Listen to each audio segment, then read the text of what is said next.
Stop by for the Nintenbyte. You got the Triforce and it feels right. Like Bowser, you can listen all night, singing peaches until the sun lights. Summer shoots her beam so bright. Master Hand always brings a fight. Catch 'em all and use that fire blast. Put the soul back to visit your past. Welcome to the Nintenbyte Podcast. Hey everyone, welcome to the Nintenbyte Podcast, episode 18. Yeah, the intro was kind of suddenly cut off. Yeah, we'll get that sorted out for next week. We had to change softwares. Some weird thing is happening. We were using Restream for pretty much the entirety of the Nintenbyte Podcast. And for some reason, you can't, like, it'll say schedule, but it doesn't actually create and schedule the damn stream. And if I manually create it, it won't stream to that thing. So it's weird. And then I tried a different service, and then it did the same thing last week. If you guys recall, we didn't even have the podcast scheduled. We just hit go live, and it just created it on the spot and went live. Very weird. I don't like that. So now we're back using StreamYard, you know, the old Nintendo Prime service. So not a lot of things are set up over here. Well, you know what? We're just going to deal. We're just going to have fun. We're just going to make sure that we because that's how you make things work in my neighborhood. There's no way. That's crazy. So let's go around the room. Let's introduce each other and what we got going on or whatever. I don't know what the fuck is going on. Just as long as one of you ain't hawk to it. That's for somebody else to take care of. Let's start with our guest, Flavlam. How's it going, man? Hello, everyone. Hi, my name is Flavlam, Nintendo variety streamer, lots of events host, all that jazz.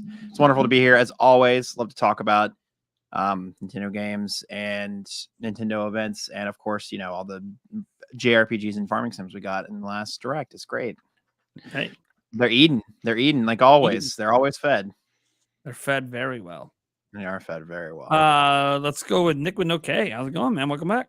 Wow, I'm here again. It seems I have a knack for picking dates that Nintendo Directs are after, because one of the last times I was on was right after the June Direct. So impeccable timing. I'm not a Nintendo content creator, but I did put out a video today on my whole video game collection. So every now and then I dabble into the video game realm.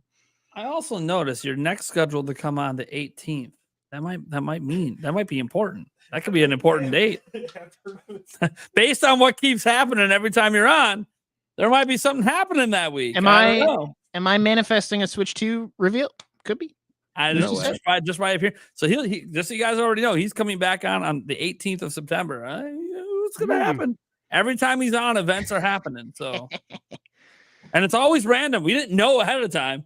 I just picked dates. I was like, hey, free that Wednesday. Like a month ago. Hey, what are you thinking for the next 2 months? I'll take this. I'll take that. He's just literally predicting Nintendo events without even knowing.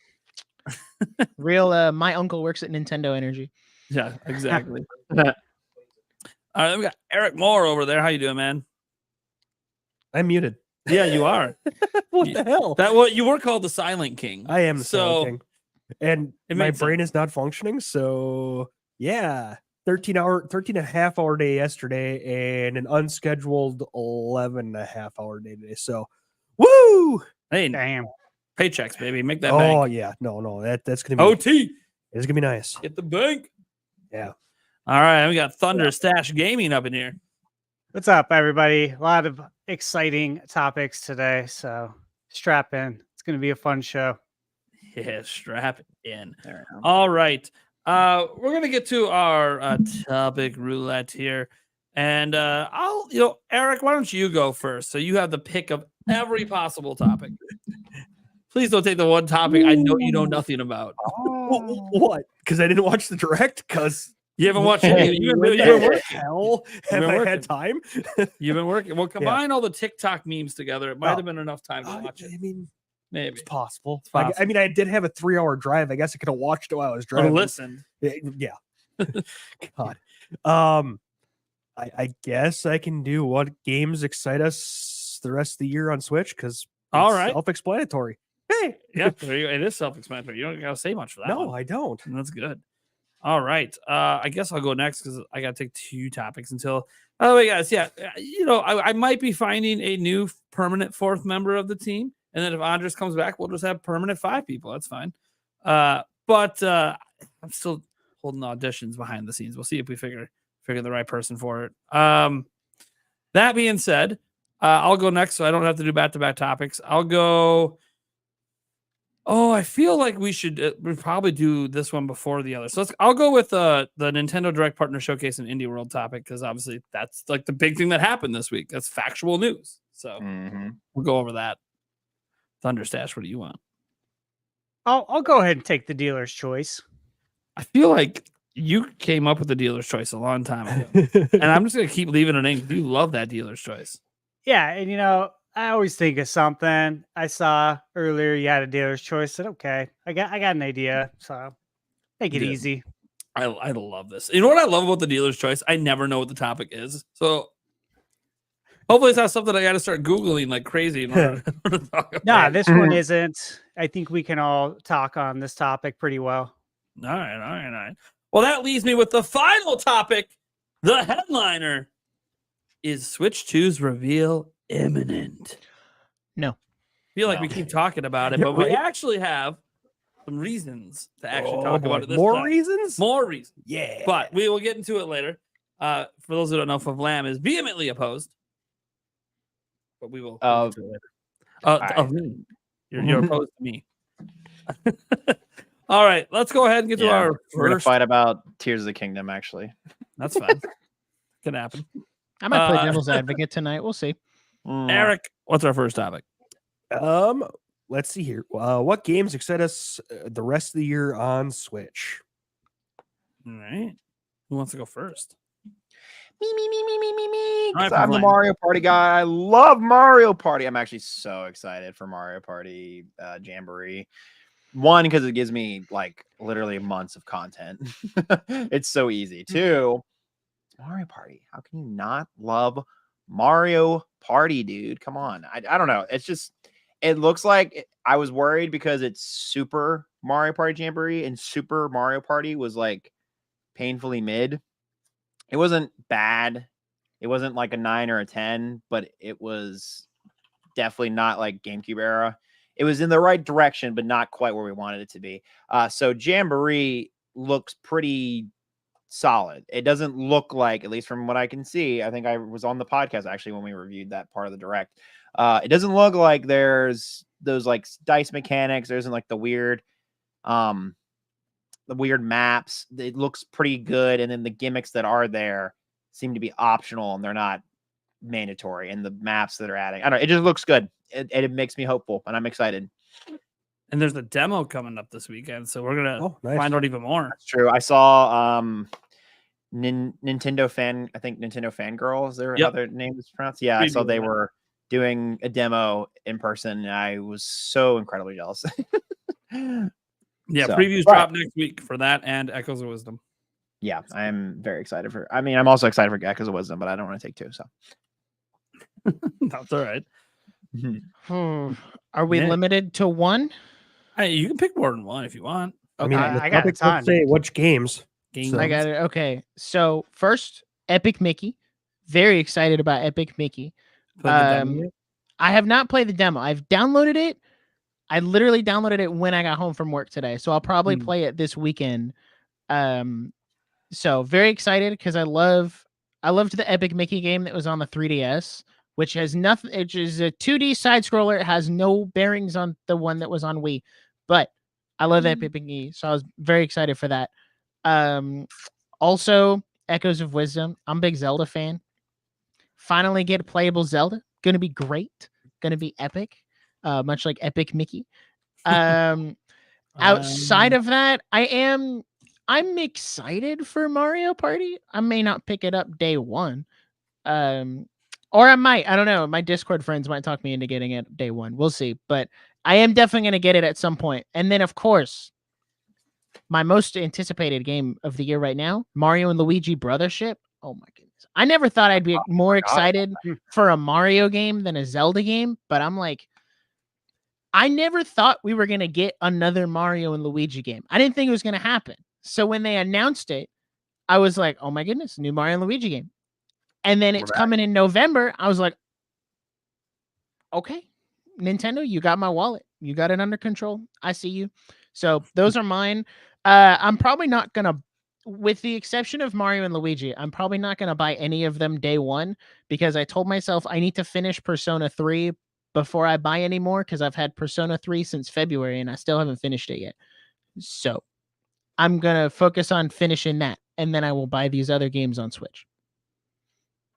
Okay. All right. Eric. Cool. Ooh. Well, one I've been hyping for a long freaking time, and we finally got a release date, the Plucky Squire. That is one of the ones I am stupidly excited for. Hopefully it lives up to my hype. But there's that. Obviously, I have pre-ordered Echoes of Wisdom. Thinking about picking up Brothership. But yeah. Those are the three that are going to carry me the rest of the year. Because what is gaming? What is love? Baby, don't hurt me. There we go. It's awesome. What? No one's hyped to play Outlaws right now. It just came out. No. Oh man, I know It's not on Switch. It's not on Switch. I know. Maybe Switch 2? No. I've been playing Deadlock, which is like good. It's like an Overwatch Valorant game. It's like TF2. That's the best way to compare it. You is know, that the one that Valve's working on? Yes. yes. Heard I good think it's things. there. Yeah. Yes. It's apparently really good. So Well, I don't know. It Valve, looks too much like quality. Overwatch for me. So I don't know. We'll see if I like it or not. All right. Thunderstash. So I got a lot of games Hell yeah. that I'm very much looking forward to. I think pretty much everything's, for the most part, pre-ordered. This is not the complete list, but here are some. I am looking forward to Mario Party. I have not bought a Mario Party and played it in a long time. This one looks really cool, though. Mhm. So I'm excited for that. Obviously, Zelda. If there's one game that's most hype for the rest of the year, it's clearly Zelda. I'm very excited for that. Mario and Luigi, right there. I've played them all. I beat them all. I also agree with you. I didn't know if we'd ever get another Mario and Luigi again. And then if you also look at, Matt, the amount of Mario RPGs in general that we've got on the Switch, True. I didn't think we'd get another one before Switch 2. Like, I just really didn't. That was a big shocker. So very happy about that. Of course, Dragon Quest. Very excited for that. I really enjoy the Dragon Quest series. I always try to talk it up. I don't think it gets enough love here in the West. It's huge in Japan. They have a Dragon Quest day there where people take the day off work and they play Dragon Quest. Legit. Crazy. It's very celebrated over there, and I wish it was more here. Maybe one day it'll get there. But it's very similar to like how Final Fantasy is here Yeah. and how much we love it. It's the opposite, right? Like in Japan, that's what Final Fantasy is like for us. So super hyped for that. Astrobot. I think that's the only it's the only PlayStation game. There's one other one. But Astrobot I'm very excited for. I think that game has a ton of potential. I love platformers.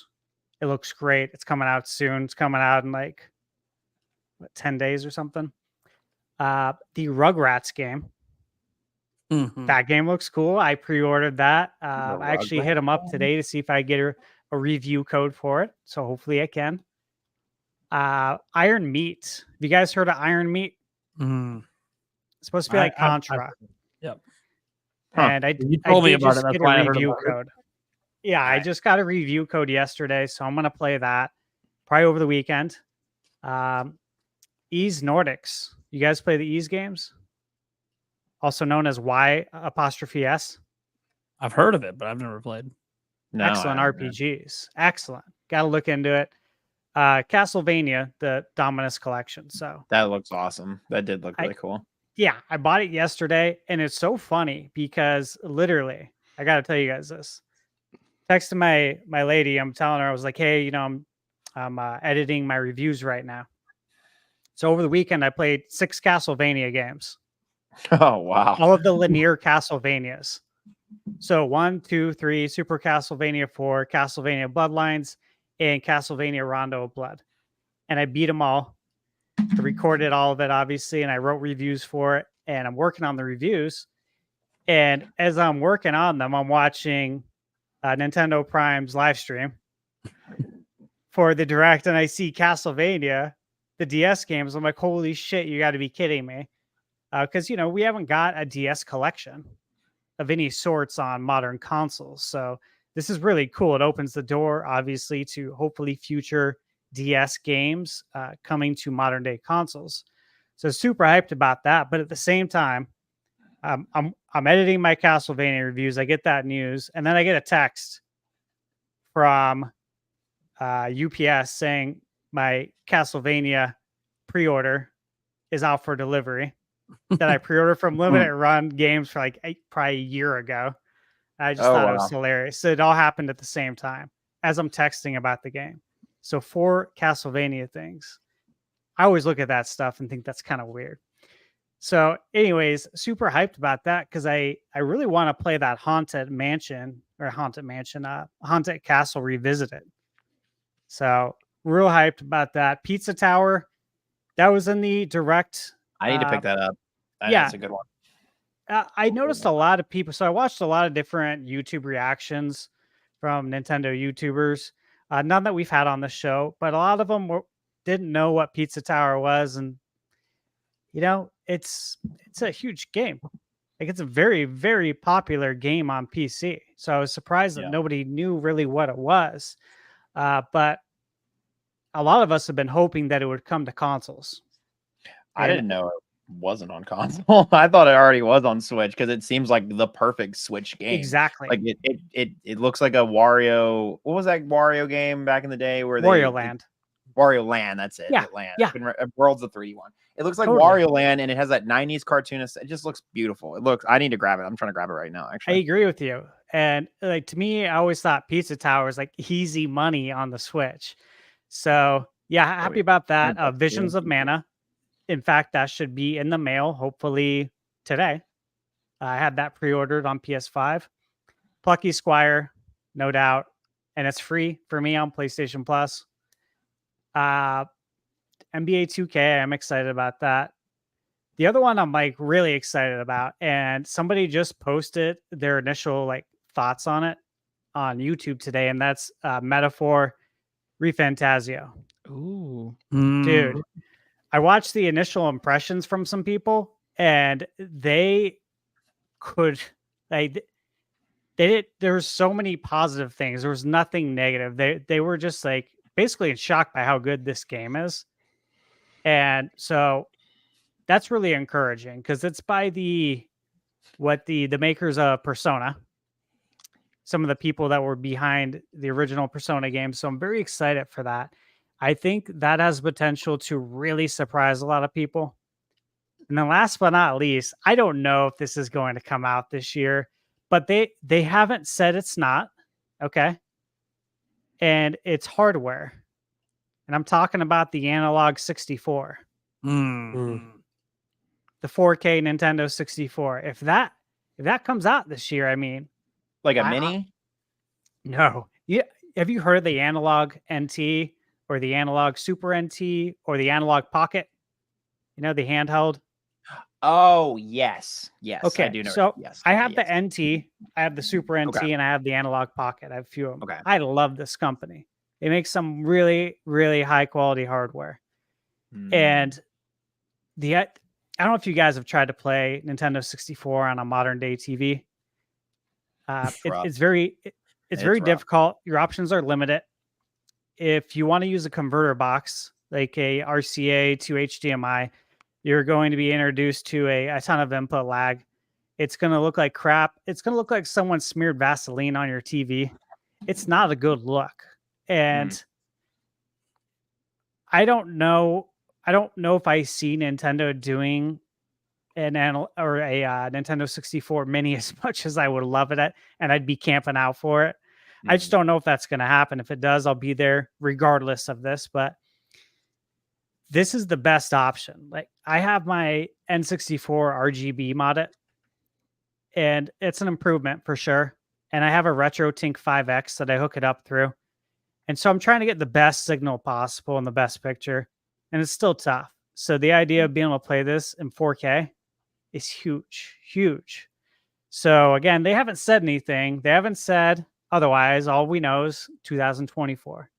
So we shall see. And I'll end it there. There's more games, but I don't want to take up the whole show talking about all the games I'm excited about. What do you got, Nate? So there's like I could talk about a bunch of games. I'm gonna stick to two. Well, my most anticipated is Echoes of Wisdom. I don't think that is a shocker to anyone. Zelda's my favorite franchise. You guys see I'm making Echoes of Wisdom videos. You know, if I'm not making a Switch 2 video, it's probably Echoes of Wisdom right now because I'm very hyped for that game. And so I love Zelda. I really do.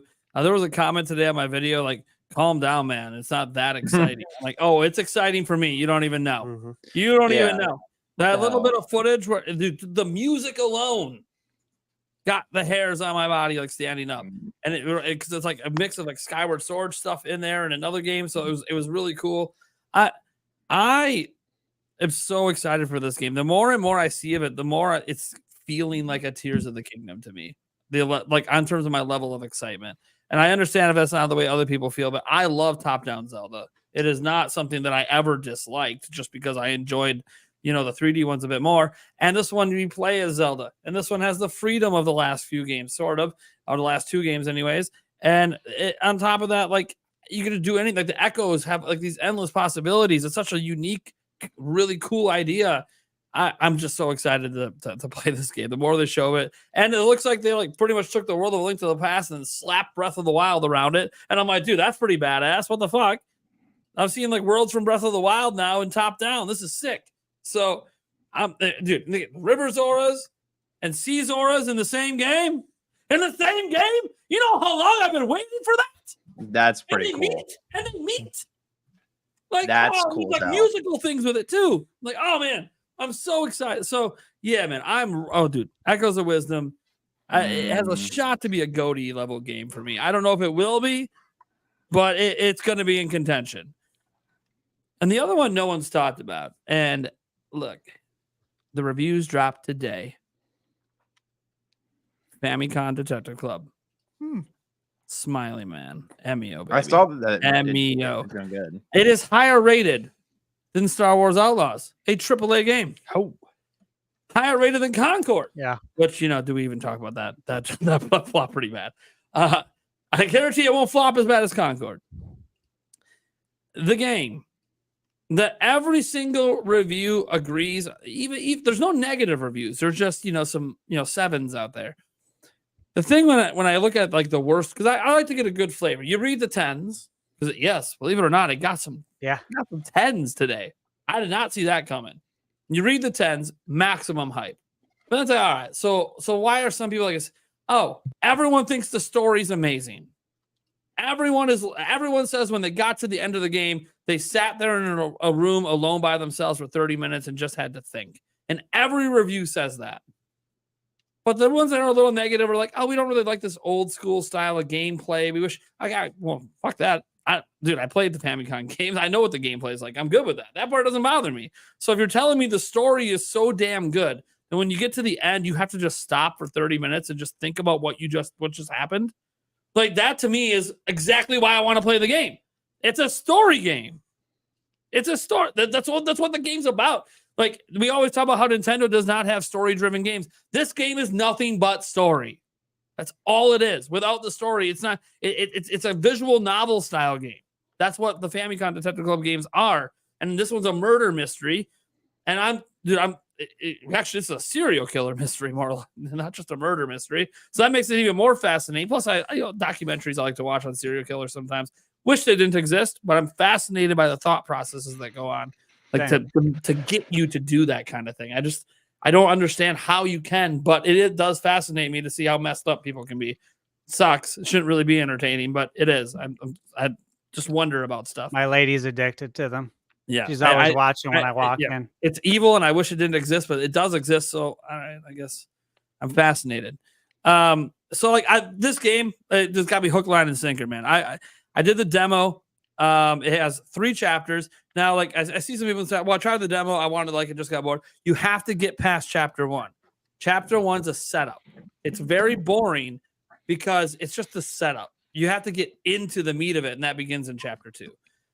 But yeah, you have to know what you're getting into. It's a very slow start game that ends very strong.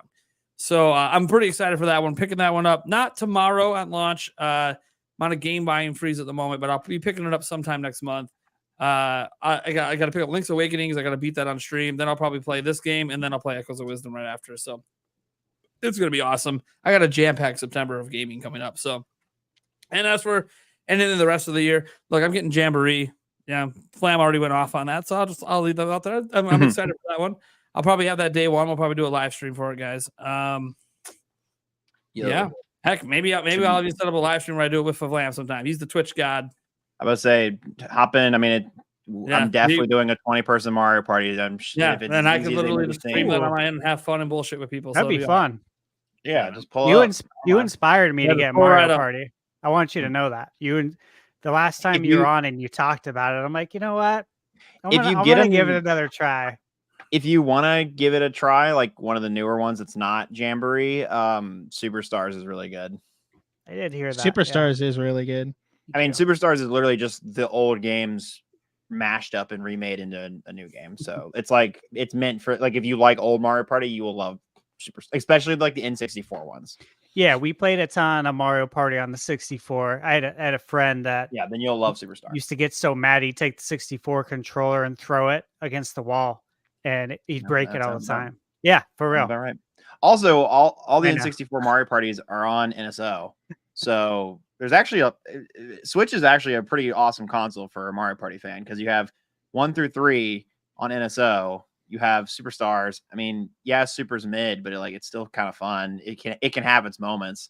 And then now we have Jamboree. The only ones we don't have are the GameCube ones that are right there. So yeah, it's good. I was gonna say about Emio, I played the demo as well, and we were actually talking about it a little bit pre-show, and this is kind of for the chat. But I feel like this is the kind of game that, it's like reading a book or starting a TV series that you've heard is really good, but you watch the first few episodes and it's just not getting you. But if you go just a couple more episodes, then that foundation's going to be laid, and then the rest of the series is just a giant payoff.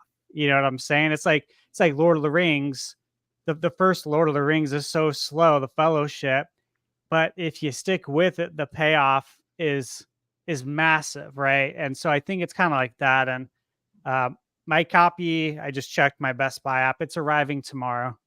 So I was really surprised, though, I gotta say, when I saw the reviews on Twitter.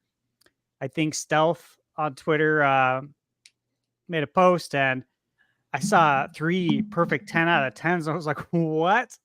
I didn't expect that. Very impressive. I expected like probably 7s and 8s, maybe a 9 here and there, not 3 10s. Like, that's impressive. That's something that's gonna really make me obviously want to play the game, because I'm like, all right, I was already buying it, but now I got to play it. Now I got to put it ahead of some other games in the backlog. What's really funny is Emio was not anywhere remotely on my radar at all. I don't typically like those type of games because I don't feel like I'm very good at them. Even though it's the type of game it is not very hard, but I feel like I'm the type of person who would miss all of the different clues and stuff. But then I saw all the positive reviews and I was like, okay, why not? Let's give it a shot.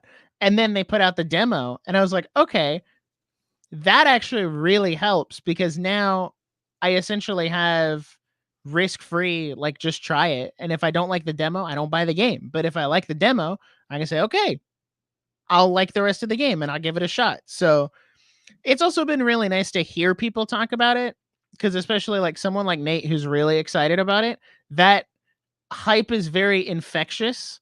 So now I'm like, okay, I'll give it a shot. Why not? So I'm looking forward to that one too. Yeah, and the nice thing about Emmy is they got the first 3 chapters to play for free, so you can kind of, if you're not enjoying it by the end of chapter 3, then you probably won't enjoy the game. But they that's what's so cool about it. They're so confident in it. They said, "No, we're just giving you the first 3 chapters. Enjoy." They want people to try and enjoy the game. So, oh man, I'm so excited. So as we showed this earlier, Cart Cut and said that are really hyped as well. Thank you so much for the super chat. But I also got to bring up this other one because it is related to the topic. Free Metroid Hats popping off in here, saying he's been playing the Pokemon Emerald Cross on the Analog Pocket while he's watching the show. Literally right now, he's using the Analog Pocket right now. Nice. And he's excited for Zelda. Echoes of Wisdom can't come soon enough. And he can't wait to destroy friendships in Mario Party Jamboree.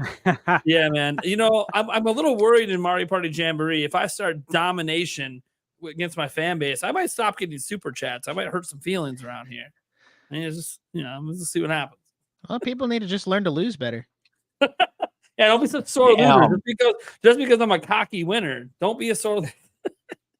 Yeah, it's like those memes. Have you seen those memes? Like with the older people, like say people my age, when it's like holidays and they tell you to take it easy on the kids when you're playing them in like Mario Kart or Smash Brothers. You're like, dude, I can't do that. I can't let them win, man. They got to take right. their lumps. They got to take their lumps. Yeah, exactly. I take that shit serious. I did not get this good at video games by people letting me win. Yeah, Exactly. that's life itself, Yeah, I don't man. want my kids win. He's like, why don't you let them? No, get good.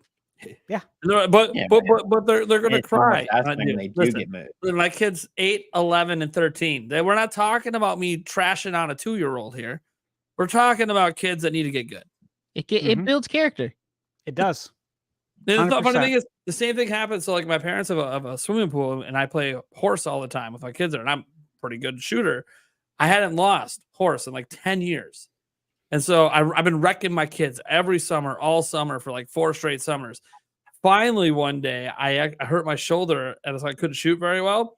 And my youngest son beat me because he made the shot that I made. I shot a shot I didn't think he could make. He had a one-hand chuck the ball.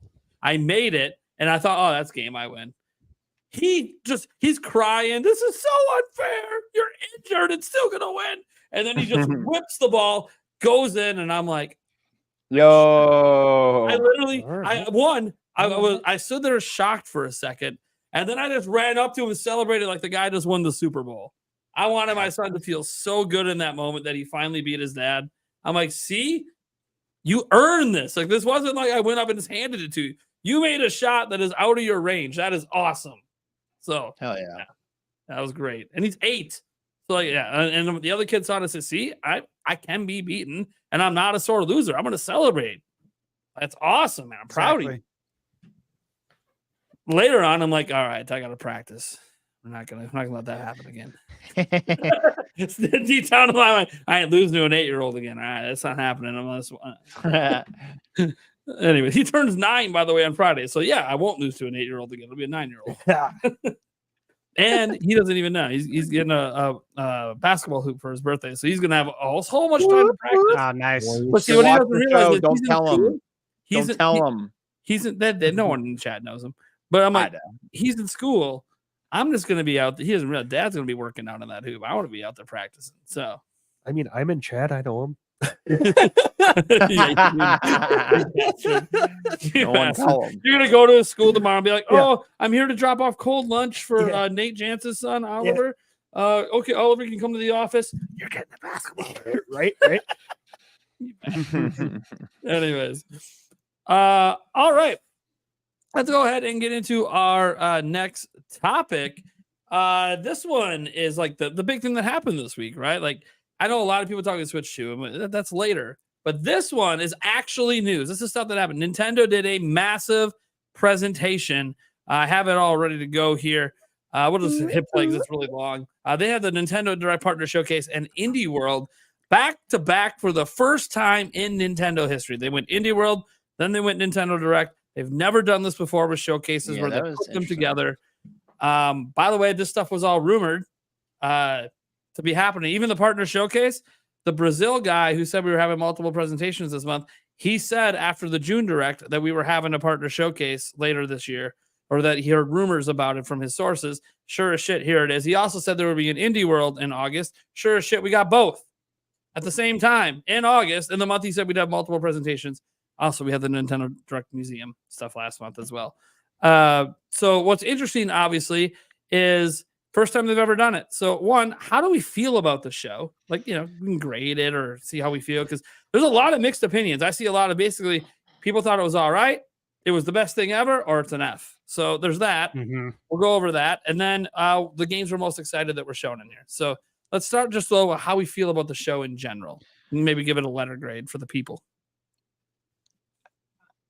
I thought the indie part specifically was a pretty, like, for an indie developer, like an indie direct, was a solid like C to B.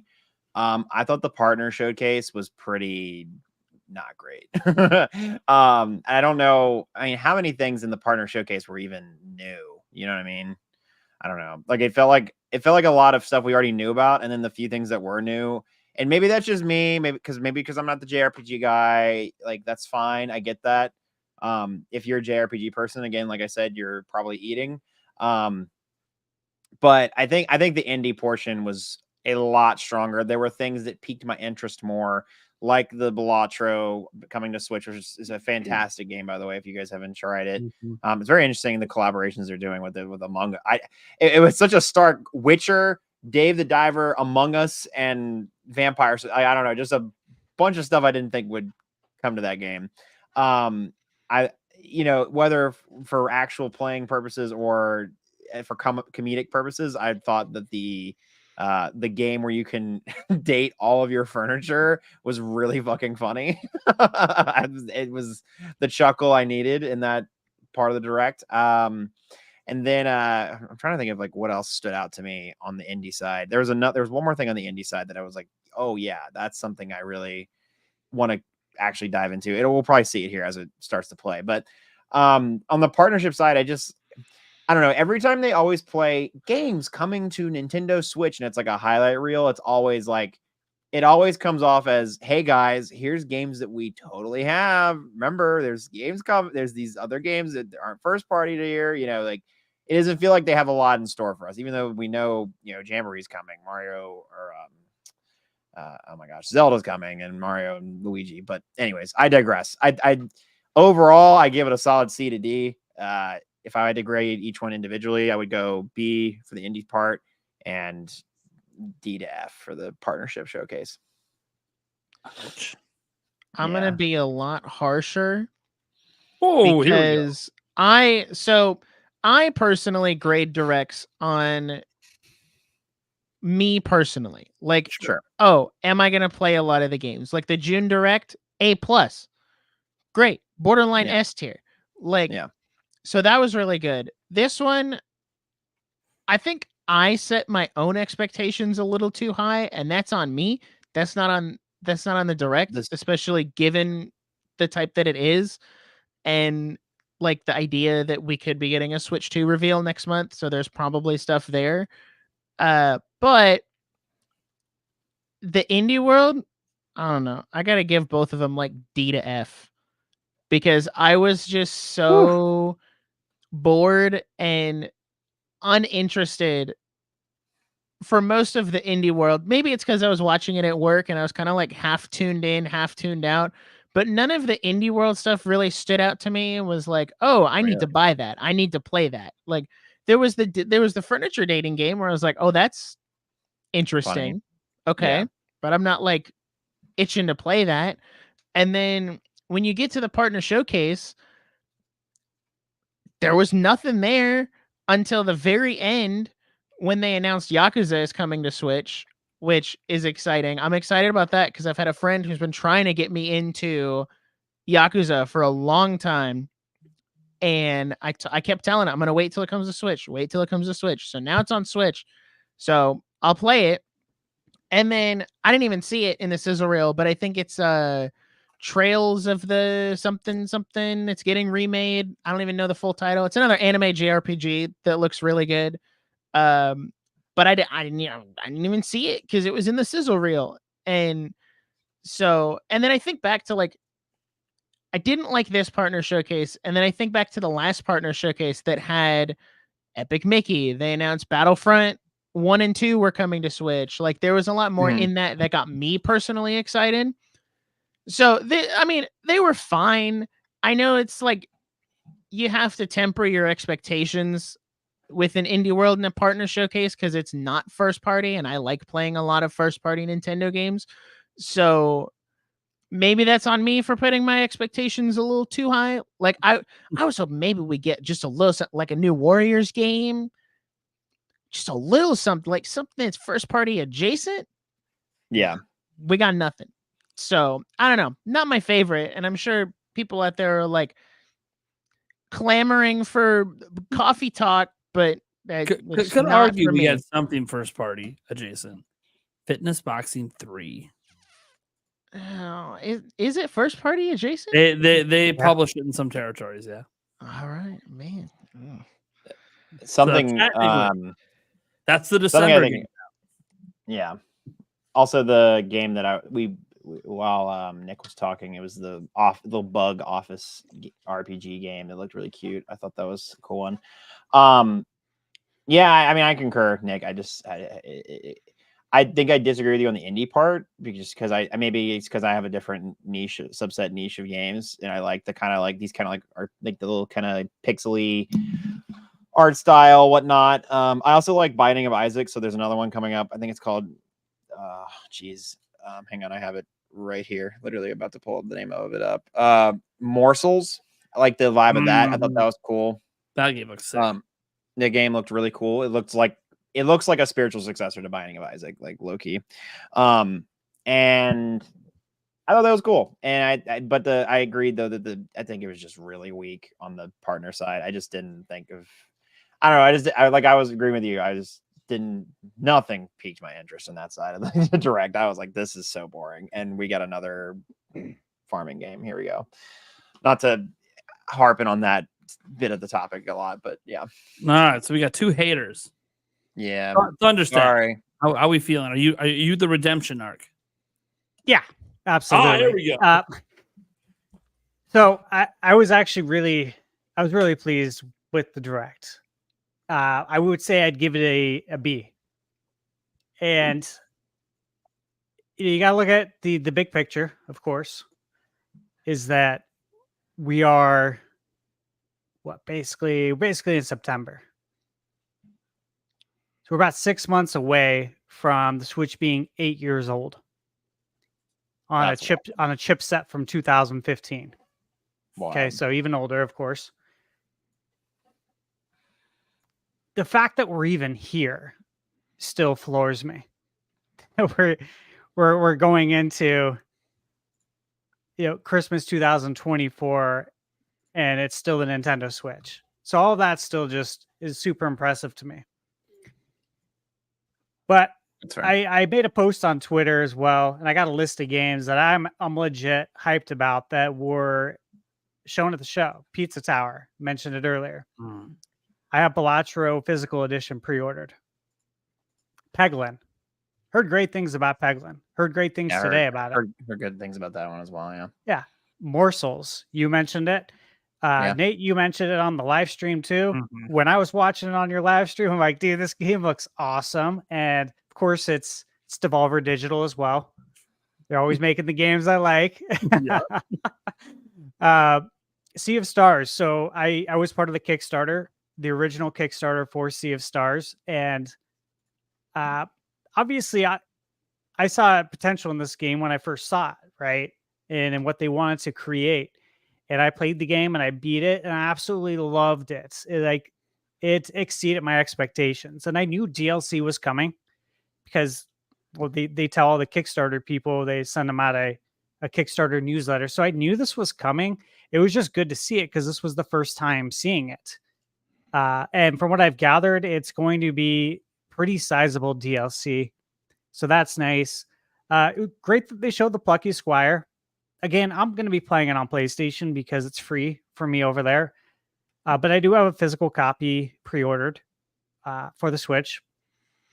Shovel Knight. Can't sleep on Shovel Knight. I don't know if you guys have played it, but excellent game. Excellent. Is that just DLC or No, it's the whole kit and caboodle. what? I thought it's everything. I could have bet money that Shovel Knight was on Switch already. Well, yeah, It is. It is. So then what This is so this is the deluxe edition with everything. It's got every little piece of it. That's what I was confused about. I was like, what is going on? I was like, what is the what Shovel Knight? I thought I already have Shovel Knight. But Yeah. okay, so it's a It's like an enhanced edition with all the content, and then there's supposedly new features as well, but they'll announce that next year. Yeah, Yacht Club did a direct over the summer, and they showed it. So maybe it was during the Summer Game Fest. I think it was a week after maybe Summer Game Fest. I was actually excited about My Sims, and it's not for me, but my girlfriend loves The Sims, and she had asked me after I bought her the Switch, is The Sims on the Switch? And I was like, I looked it up. I was like, I'm pretty sure it's not. I looked. I'm like, oh no, it's not. I'm sorry. My Sims. I mean, dust off the PS4 for you. I used to play those games on my DS. Like I forgot they were even that was like a series until they announced this, and I was like, oh my god, wait, this is so hype. I forgot these were like even games. This is sick. Yeah, and it's crazy because it is still like a very popular IP. Yeah, and from what I gathered, when I think Sims 4 is the one that's on PlayStation, and it's on PlayStation Plus. I downloaded it for my girlfriend, got her set up. That game is littered with microtransactions. So you'd think EA would be all over that because that's right up their alley. They're making a new one. Yeah, they are. It's more popular on PC, but yeah, they're working on it. They already announced the modding community on PC is really big. So super big. Yeah. So I'm excited for that. I'm going to pick that up physically. I saw there's actually a physical edition of it, and I'm guessing that's going to have a super low print run. So I'll just buy that for my girlfriend and probably have a nice rare Nintendo Switch game in the collection while I'm at it. Capcom Fighting Collection 2. Guys, have you played Power Stone 1 or 2 on Dreamcast? Yes. Always got it. Always got it. Is that Cassette Beast? That's cassette. Pulled it out. Oh, nice. Yeah. I'm feeling that there's very few physical copies of that one running around. Oh, I would agree with you 100% on I'm that. not even going to open it. I wouldn't either. I would just play it digitally. Yep. So Power Stone 1 and 2, though, excellent games. They were both on Dreamcast. I was a day one Dreamcast adopter, which came out on 9/9/99, which means 25th anniversary is right around the corner. Marvel vs. Capcom Fighting Collection, I already had that pre-ordered. And the idea of being able to play Marvel vs. Capcom 2 on modern consoles with online play that's the draw there. That's what's going to get people to buy this. That's what's going to get all the old heads to buy Marvel vs. Capcom 2. Dragon Quest 3 HD. Again, that was shown here, and I'm very excited for that game. The Castlevania Dominus Collection. Again, if you guys have played Symphony of the Night, these games, if you played the GBA games and you played Symphony of the Night, this is that. Like, there's a lot of people who think the DS games, especially Dawn of Sorrow, is better than Symphony of the Night. And Symphony of the Night is one of the best Metroidvania games of all time. To some people, they think it is the best Metroidvania game of all time. So we just got 3 of them for $24.99. Plus you get Haunted Castle Revisited. Absolute steal of a deal. The Tetris Forever, I thought was really cool. And Digital Eclipse is doing the Tetris Forever. And Digital Eclipse does quality work. I thought it looked cool how like you could be playing Tetris and then out of nowhere, it'll go to like a different Tetris game. And I thought that was a really cool idea. Obviously, Yakuza. Am I hyped that Yakuza Kiwama's on Switch 1? I mean, I can't believe yes they and brought no, right? Like I own the game on PlayStation. It's about what it means, right? It's about the fact that it's here. We know this means it's coming to Switch too. So this is a good thing for the future. And that's what I saw a lot in this show.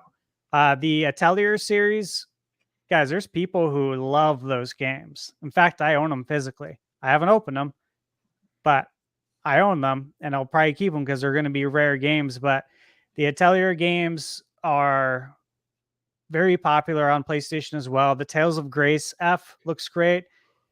Suikoden 1 and 2, or as they say, Suikoden. I still call it Suikoden, but again, PlayStation 1 RPGs. You guys ever heard of them? No. I've heard of Excellent Suikoden, games. yeah. Excellent games. Like if you Google top 25 or top PlayStation 1 RPGs of all time, there's many lists where you'll find it as number 1. So the fact that it's coming out in HD is a big deal. If you look it up on eBay, it's gonna net you. It's gonna cost you a few $100s to get that physically. So this is a big deal. That's something you guys want to keep on the radar. Lego Horizon Adventures. Yes, I'm excited about that, and I'm going to support it because I want to see more games from Sony on the Switch, specifically Switch 2, of course. The Stalker trilogy, was pretty surprised actually to see that coming to Switch. And the Legend of Heroes Trails in the Sky. That looks really good too. And so, yeah, I'm a huge JRPG fan, but I'm a fan of all games, honestly. I thought there was something here for everybody. But again, big picture, we're going into Christmas 2024 on the Switch 1. And what I liked about this is that it didn't blow me away. Because you know why? I didn't want to be blown away. What happens if we're all blown away by the presentation? It means there's more. It means Switch 1's going to be here longer. And I wasn't blown away. And so I was happy that I wasn't. I honestly thought it was perfect for what it was to not be blown away, but there are games coming. And that's it. Like, I felt more confident after seeing that, oh yeah, like Switch 2 is right around the corner, man. This is hype. So that's where I'm at on that. What do you got, Nate? All right. So I said at the time when I live streamed it, I kind of gave it like a C+ sort of grade. But there's enough in there that interests me, but as you said, like it didn't really blow my mind or excite me. Just starting with the indie world, like Pizza Tower looks hype. I've never played it. I've only ever heard nothing but good things, and obviously seeing it, presumably running on the Switch. I don't know if it was, but it looked really good. It looked just really good. I talked about it at the time. Morsels. Oh man, dude, Morsels. That's like a day one. That just looks so good. It looks like everything I want from an indie title. Same with Neva. Neva looked incredible as well. And these are all just like very different kinds of games. Obviously, Plucky Squire was shown, which I don't need to go over my hype for that. That's already, that's probably a day one as well. But that's kind of it for me for the indie show. There wasn't a whole lot of stuff that really interested me besides those, and it's not like any of those like got me out of my chair and like, oh man, like it's just like, no, this is some nice stuff, which is pretty much what indie worlds usually are for me. It's just some nice stuff. The only thing that would have got me out of my chair really is if they would have had Silksong, because I just believe the game doesn't exist anymore. So it does. Didn't they say like the last thing that we've heard about Silksong, it was supposed to be 24, right? I mean, I guess we still have the rest of this year, but like there's like a report out there that it's been delayed to 25, but who the hell knows? I don't know. I mean, I would believe it, but dang, that's so unfortunate. Yeah. And then the Partners Showcase, it had a lot of games on my alley, like isn't it like Civilization 7? Yeah, we already knew it was coming. It was already pre-announced before. But Civ 7, I'm going to play on PC. Like, let's just be honest. Yeah. That's a mouse and keyboard game for me. I don't like that style of game on a controller. And obviously, it's not going to run as well on Switch. But that doesn't matter to me so much in these kind of games about how well it runs. But it's a PC type of game for me. So I'm going to end up getting it there. Agreed. Fitness Boxing 3. I had the first Fitness Boxing game. I am working out, but the boxing thing just really wasn't for me. I think I would get more into it if I have one of those ones that makes a music game that you punch at the wall. I like those ones. Those ones are fun. Like I think they're more fun than the actual fitness boxing games. But so not really for me. Goat Simulator I always find to be hilarious, but I never play it. I don't know why I never play it, but I just don't. But it was nice to see. I have a feeling that the SpongeBob SquarePants Patrick Star game will be in my house because of Yulia. She is the world's biggest SpongeBob fan. Maybe not in terms of having all the merchandise, but try to tell her otherwise, and she'll just start quoting every episode for the last 20 years. So, so chances are we will be owning the Patrick Star game. She was watching my show while I was doing it, and yeah, like I'm like, honey, are you watching? And she just was in the chat. I'm like, okay, really getting that day one. that's a day one in this house. Maybe I'll get it physical. I don't know how many physical copies of that one will exist. Dragon Quest 3 HD2D. Look, I'm on record saying I've never played a Dragon Quest game. Now that's not technically true because I tried Builders and I really wasn't into it. Now Builders isn't traditional Dragon Quest, so I'm actually going to pick this one up because I'm like, this is like the perfect time because this is the beginning of the original story arc, and then I already know the next 2 are coming next year, and I know we're going to get 12 eventually. So I actually think this is a great time to get in. So I'm going to give that one a try because I don't know why I just never played them when I was growing up. I don't know why. They just didn't have them in my house. It's not like I controlled what games were in my house. You'd love them. Yeah, I'm sure I'm going to have a damn good time. Let me see. Anything else that excited me? I'm just kind of glancing at the list. Sorry that we're not playing the video anymore. It like broke or something. I don't know. This is one thing I don't like about us going back to StreamYard is that there are issues sometimes playing videos that I didn't have to worry about on the other one because I could upload the video to them, and they don't let me do that here. But that being said, I'm just glancing at some of the other stuff.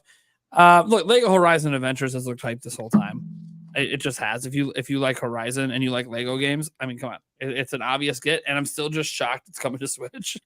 Yeah, like that just surprises me, and it's a holiday release, so I'll take it. And Epic Mickey Rebrush, I didn't really need this partner showcase to convince me.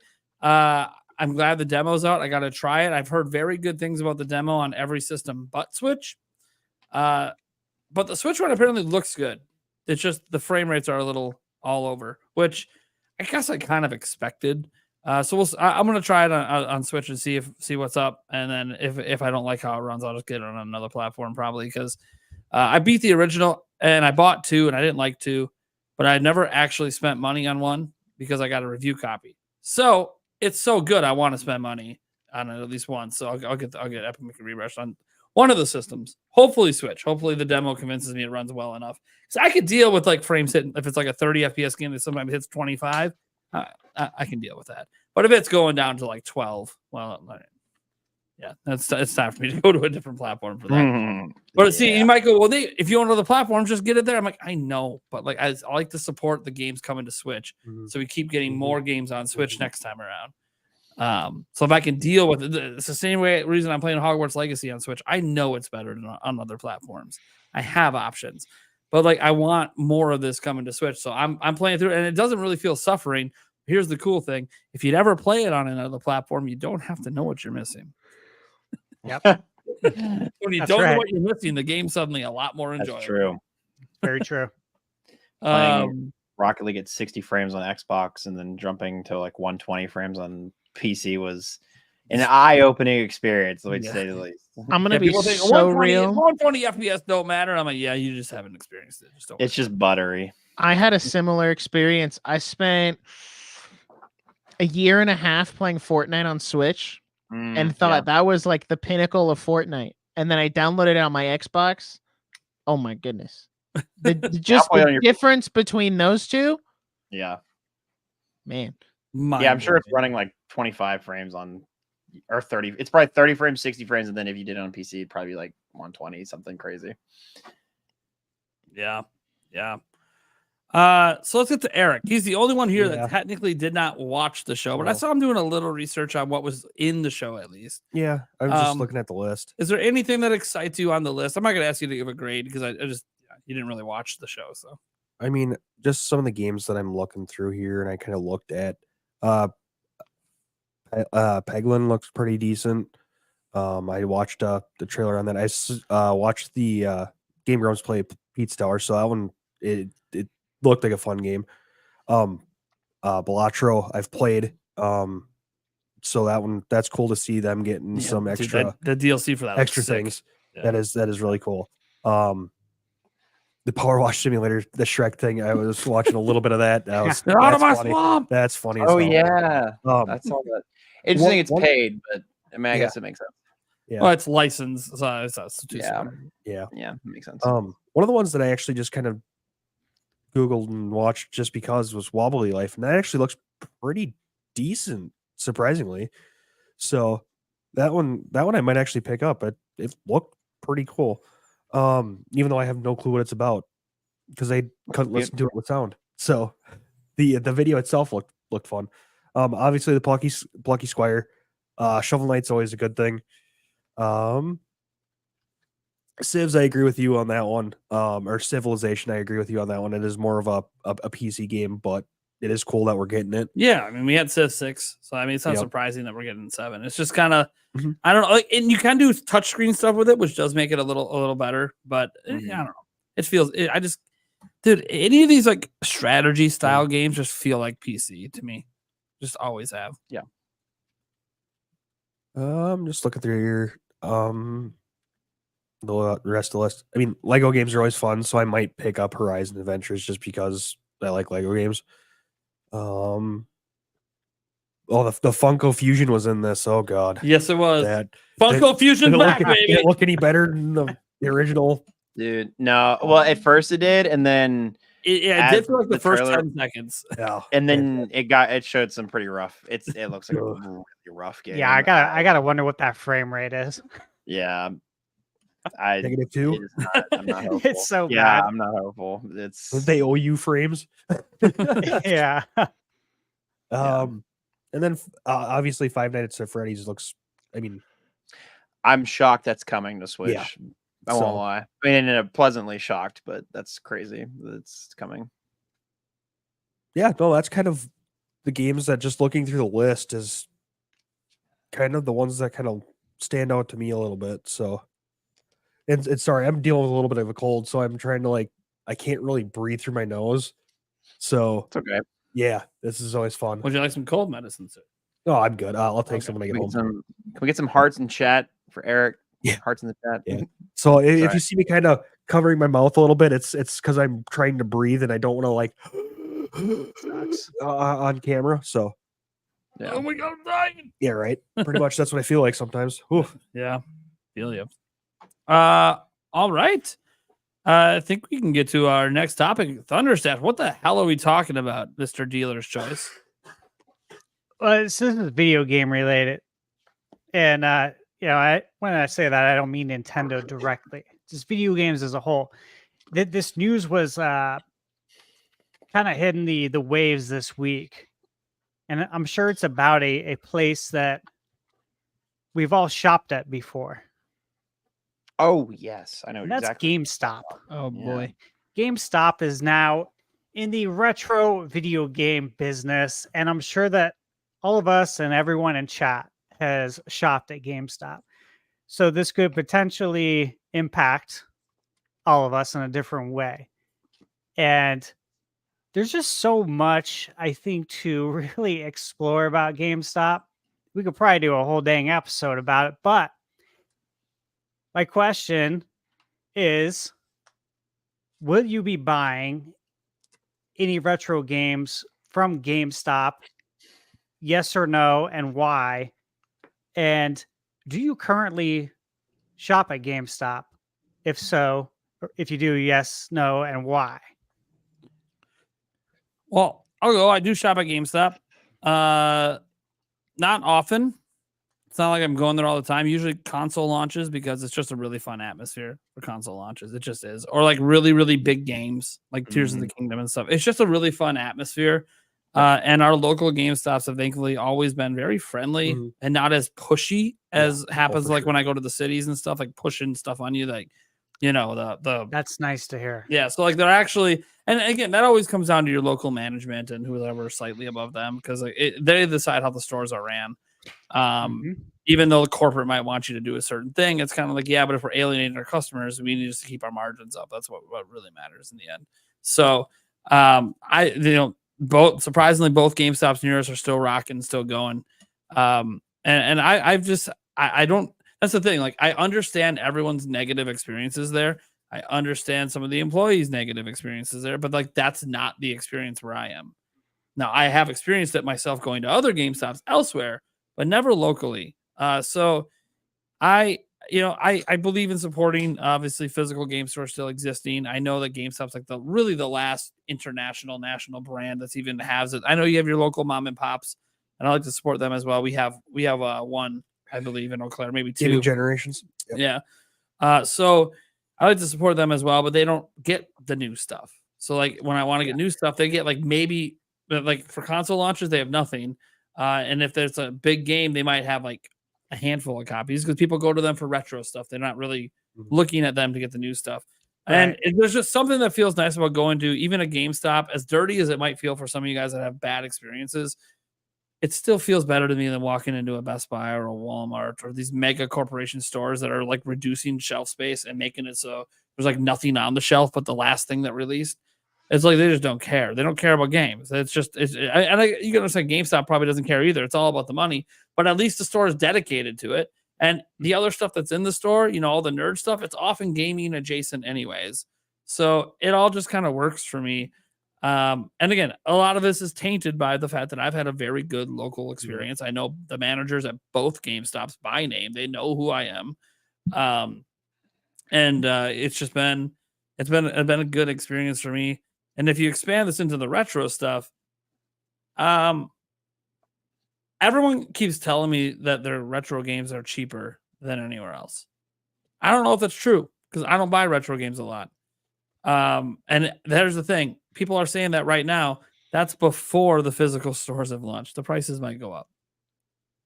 So we'll see. The big thing I worry about with the retro, of course, is I'll always feel like the local mom and pops are probably a better overall experience for retro. But again, if the prices are cheaper, you can't argue with pricing. Now, that also means they're paying shit for retro games. But then again, they might just have literally warehouses full of retro games that they bought that they couldn't resell. So I have no idea. It's such a catch-22, or I guess a split feeling here, because it's like I like the messaging and I like that they are pivoting towards this in terms of overall and being supportive of retro games and being supportive of physical media. I think that's fantastic. There's two things I'm worried about is commercial, because getting slightly political, capitalism doesn't exactly breed the innovation of like, oh, we need to. They're looking for money. That's like what you said, Nate. That's what they're doing. It's money at the end of the day, and I'm worried that what's going to end up happening here is what they have just done is created a hyper competitive retro games market, because now every GameStop is a retro game store. So let's think about that. That is an insane amount of competition all these mom and pop retro game stores have just been put under, unfortunately. So if that ends up reducing the amount of mom and pop, and maybe in the initial they're really cheap, but again, as time tells with most capitalist organizations, there's a point where they start to consolidate and the money starts to increase prices. We see that in literally every other industry that isn't regulated. And it makes me worried for the long-term health of the physical and retro games market. But I think that I like it from its initial standpoint, but I'm tentative. I'm hesitant. That's what I'm trying to get to. Sorry, I got your chat just got really political. I'm so sorry about that. But whether you believe in capitalism or not, chat, the way it works and how businesses work, that's how it always happens, whether you argue with it, whether you think or not. So, well, I mean, even to an extent, like, I really wish it wasn't something that was so politicized, because it's a very factual thing. Like, it's not, like, that's just how capitalism works. An example that is the best example I can think of is, like, if you think about how streaming has innovated. It came in as the cheaper alternative to cable. Now everybody's off cable, and what is every single streaming service doing? They're jacking their prices because nobody's going to go back to cable That is, yeah, it is the natural process of capitalism is to commodify it. But anyways, besides that, I'm still on cable. yeah. But besides all that, providers. I still think it's good overall messaging wise. I makes me excited because I think it's going to increase accessibility to retro hardware, games, all that stuff, and I think that's fantastic. I think from an accessibility point and a messaging standpoint, it's fantastic. But in terms of long term, whatever, and how businesses have operated in the past, it makes me also worried for mom and pop retro stores, and it makes me worried for the long term health of retro collectors, games, physical media. That's I can all understand that's that. where I'm at. Yeah. Let me ask you both, since you guys have went, what's your experience been like when you go into the store? GameStop today? Yeah, just what's it been like when you've went there recently? Maybe the last couple of times. Geez, the last time I went was Tears of the Kingdom launch, and it was fairly positive. But I don't go unless, like Nate said, I don't really go outside of like events. So I don't know like what the general experience is like. I've never been upsold on like a membership. I don't know. I just haven't been You were doing never that, upsold on a membership? Not to my memory. Maybe I have, and I just dismissed it out of hand because I'm so used to doing that at every other big box store. So maybe that's probably the more likely scenario. But even then, even if I was, it was never so inherently negative that I had to, you know what I mean? Like it was easily, they respected me, or like they didn't push it or anything like that. So good. I would say I've kind of had it both ways. I've been to a lot of GameStops because when I was younger, like that was the place to go. GameStop had the biggest like display of Nintendo games, and that's where I got like all my Xbox games, and I went in and pre-ordered stuff. And the one thing that I loved about GameStop was you could essentially put $5 down. Like I remember after E3 one year, I went and put like $5 down on 10 games, and I could pay them off over time. Yeah. And other places like you got to fork it all out at once, and I'm like, I'm 12. I don't have $60 to dish out right now, but I do have 5. So yeah, I liked that aspect of it. But in that, and I don't know if it's just because I was younger, and like my mom was always one to be like, you need to get up there and order your own thing and just learn how to do it, which has really helped me later in life. It's good. And they would always try to upsell me on the thing because like, oh, do you need disc protection for your Nintendo 3DS cartridge? That's not a disc. Like, but what if you break it? And so that turned me off for a while. And then a couple of years ago, I moved and we hit a new GameStop here, and I went in and they were really pushy. And this was like 2020. They were really pushy about like, well, do you want to get warranty on this Funko Pop that you bought? Do you want to get, coverage on this Switch game that you bought? And I didn't like that. But then went to college, came back, and the last year or so since I've been back, they've actually gotten a lot better about it.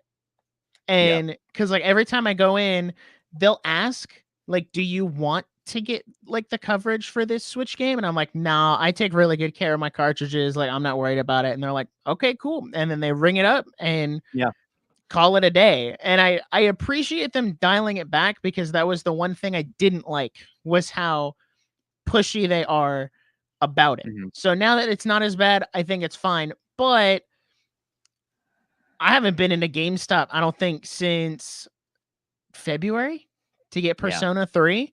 And the only reason I went there was because Best Buy didn't have the PS4 version, and I didn't want to wait for Amazon to ship it. And I was like, okay, well, I'll just go into GameStop. So nice.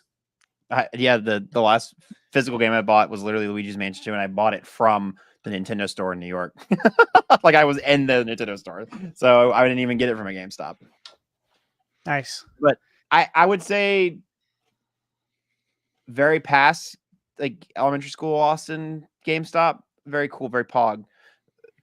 Like high school to college GameStop, it was a bit rough because I think they were starting to go under a little bit, so they were being pushy about things.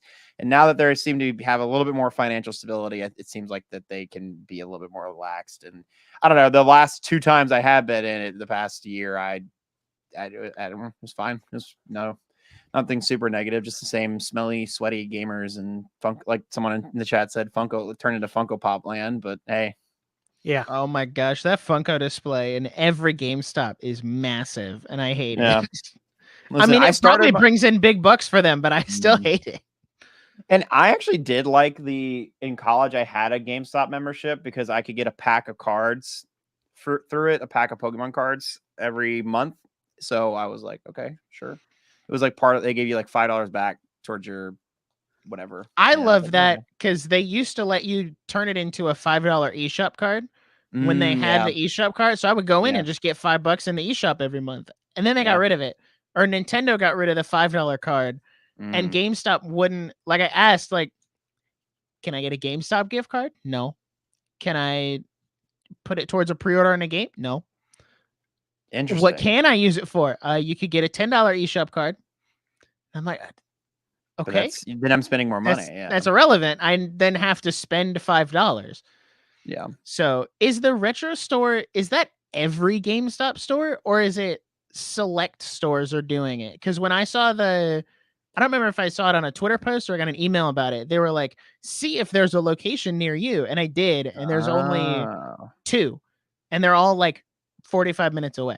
It's not my local store because I don't think my local stores are big enough. See, that's interesting because I feel like that would make it very confusing branding wise then. Because when I saw it and they were like GameStop retro stores, I'm like, are they converting existing GameStop stores into that? Or are they popping up new stores? Yeah. Or is this just part of an existing store? Like, I don't know. I would assume converting existing stores into a combination thereof. But I'm going to say they're not opening new locations. Like I follow GameStop pretty closely. They've been closing lots of locations over the last 5 years. Lots of layoffs. When quarterly numbers typically come out, there's layoffs.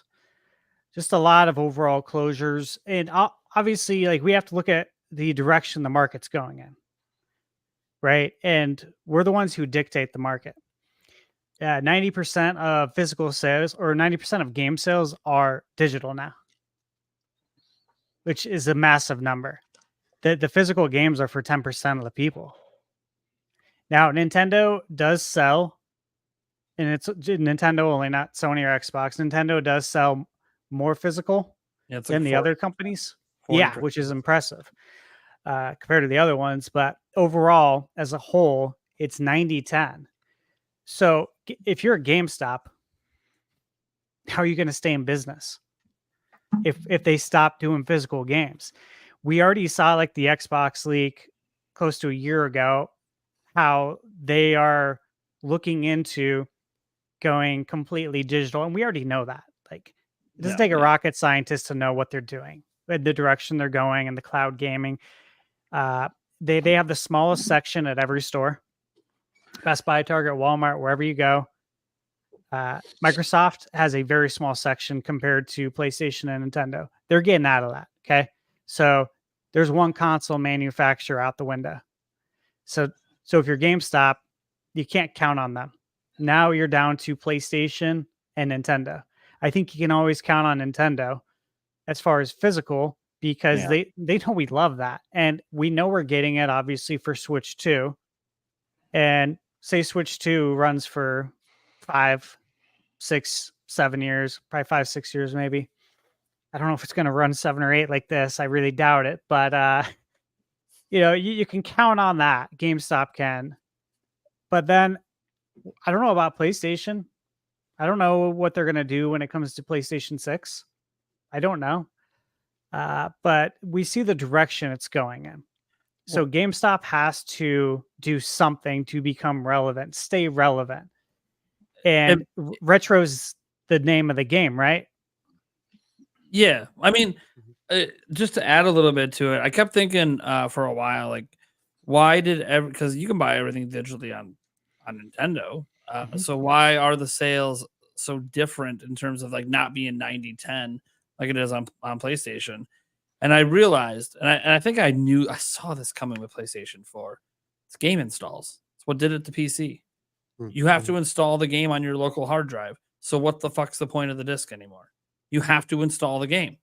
Oftentimes you have to download additional stuff beyond what's on the disc to install the game.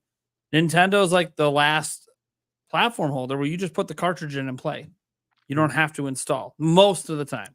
I understand some third parties have cheaped out, not put the full game on the cartridges. I get it. The cartridges are expensive. I understand it. Margins can be thin sometimes. So is that going to get better on Switch 2? I don't know, but I'll tell you this: Nintendo's games, you'll be able to pop that cartridge in and play, no update. Yeah, Nintendo's always been about that. They've always had. I think that's kept physical more alive, even though it's still trending towards digital. It's slower because, hey, man, we're on a platform on the go that don't always have internet. Pop that fucking cartridge in and play. Yeah, that's what's always been great. Like even if we go back to the 64 era, and I know you remember this very well, that Nintendo, there was a big deal, it was a big debate, it was a big sticking point for a long time about loading times. Okay. Yeah. And if you had PlayStation 1 growing up and you sat there and waited for games to load, like it really broke immersion a lot of times.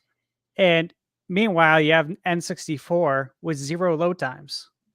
And Nintendo was very clear that they didn't want to have load times. And that was a big reason, actually. It was one of the reasons that they didn't go with having discs. There's other reasons too. One of them, of course, is copying them, right?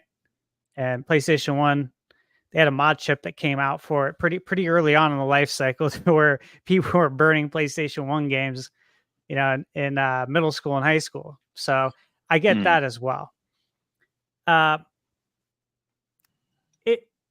It's interesting with GameStop because their history's been interesting. You had the whole stock market thing. You even had Reggie working there for a little bit. He was an advisor. He dipped you guys. He's like, this isn't working. Nope. I agree. And when I saw Reggie go, I'm like, they're cooked. That's not good, bro. Guys, the only reason they're around is because of the shorting that happened.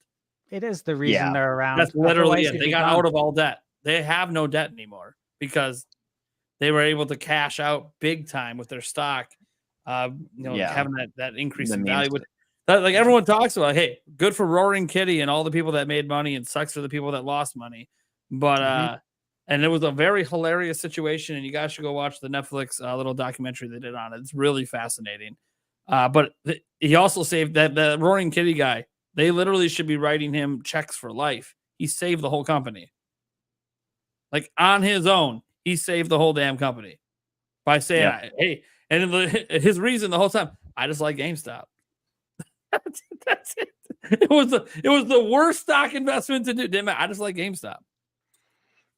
That's interesting. Yeah, Wall Street bets is crazy. GameStop, like people, everyone, it's always been GameStop's going to go under in like 3 to 5 years. We keep saying that GameStop's probably still going to be a brand that has a store somewhere like 20 years from now, but it's because of that situation. So now they're like, okay, now that we're actually going to be around, because like we were going to do this shift to do online sales, but like that's so hard to crack into. So we have all these physical locations. So what can we do with them? Like what physical game stores still exist besides us? Oh, retro. Well, no shit. Maybe you should have threw all the games in the dumpster all these years.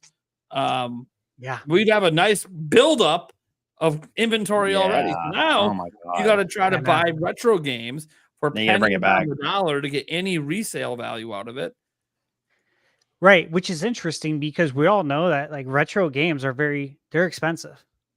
Like I am not in the market of buying retro games. I have probably over 500 retro games behind me that I owned from back in the day. I would not buy into it right now at all.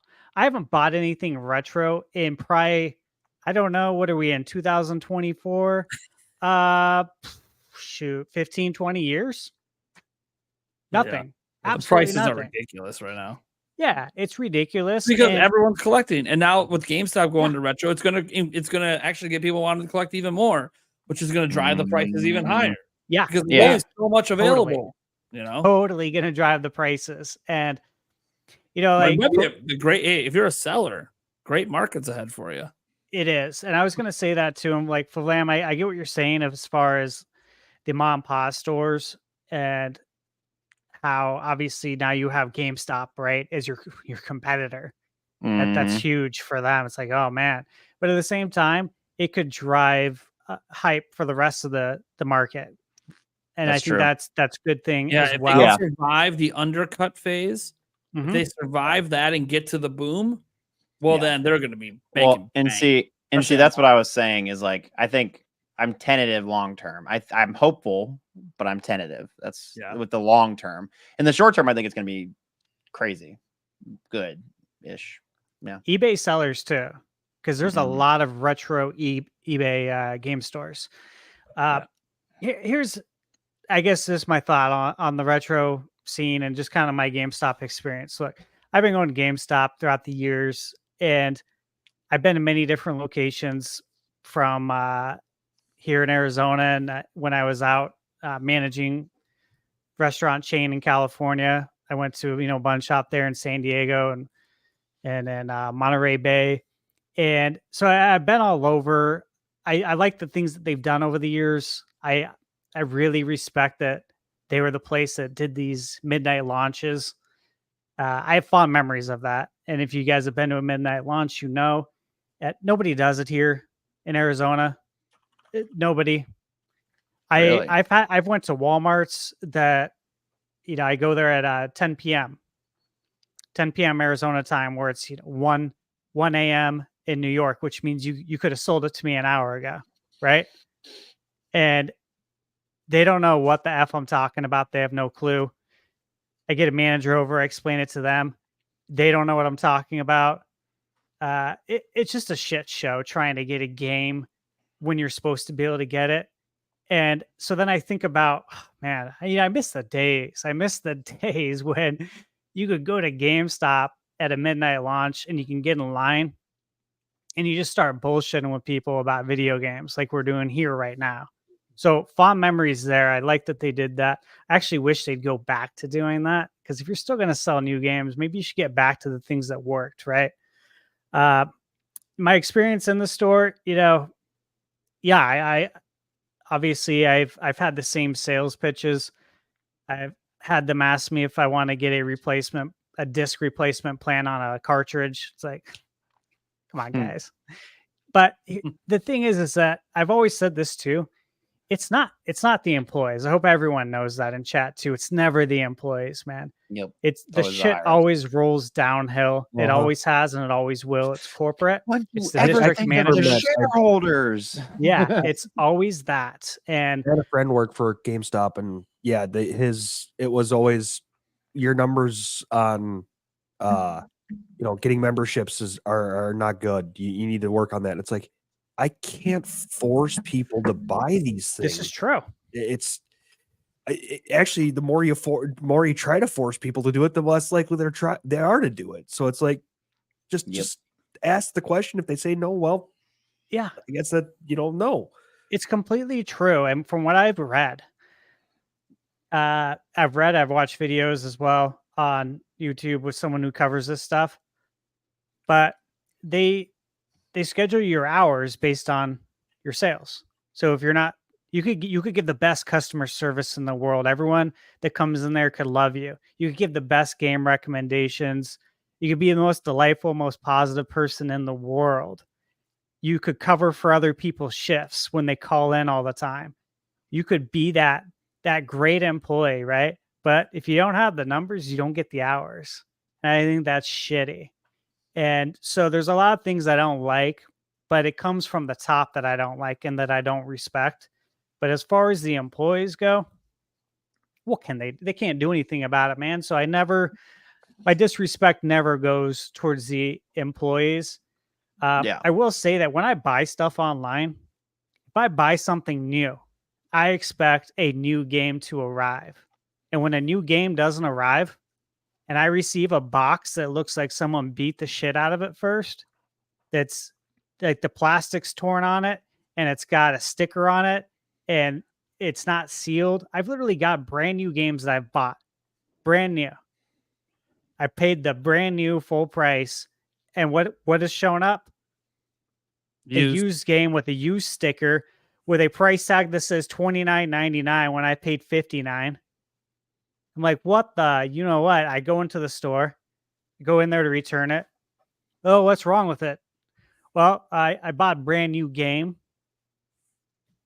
This, obviously it's not a brand new game, right? Yeah. Okay. Did you want store credit or something? It's like,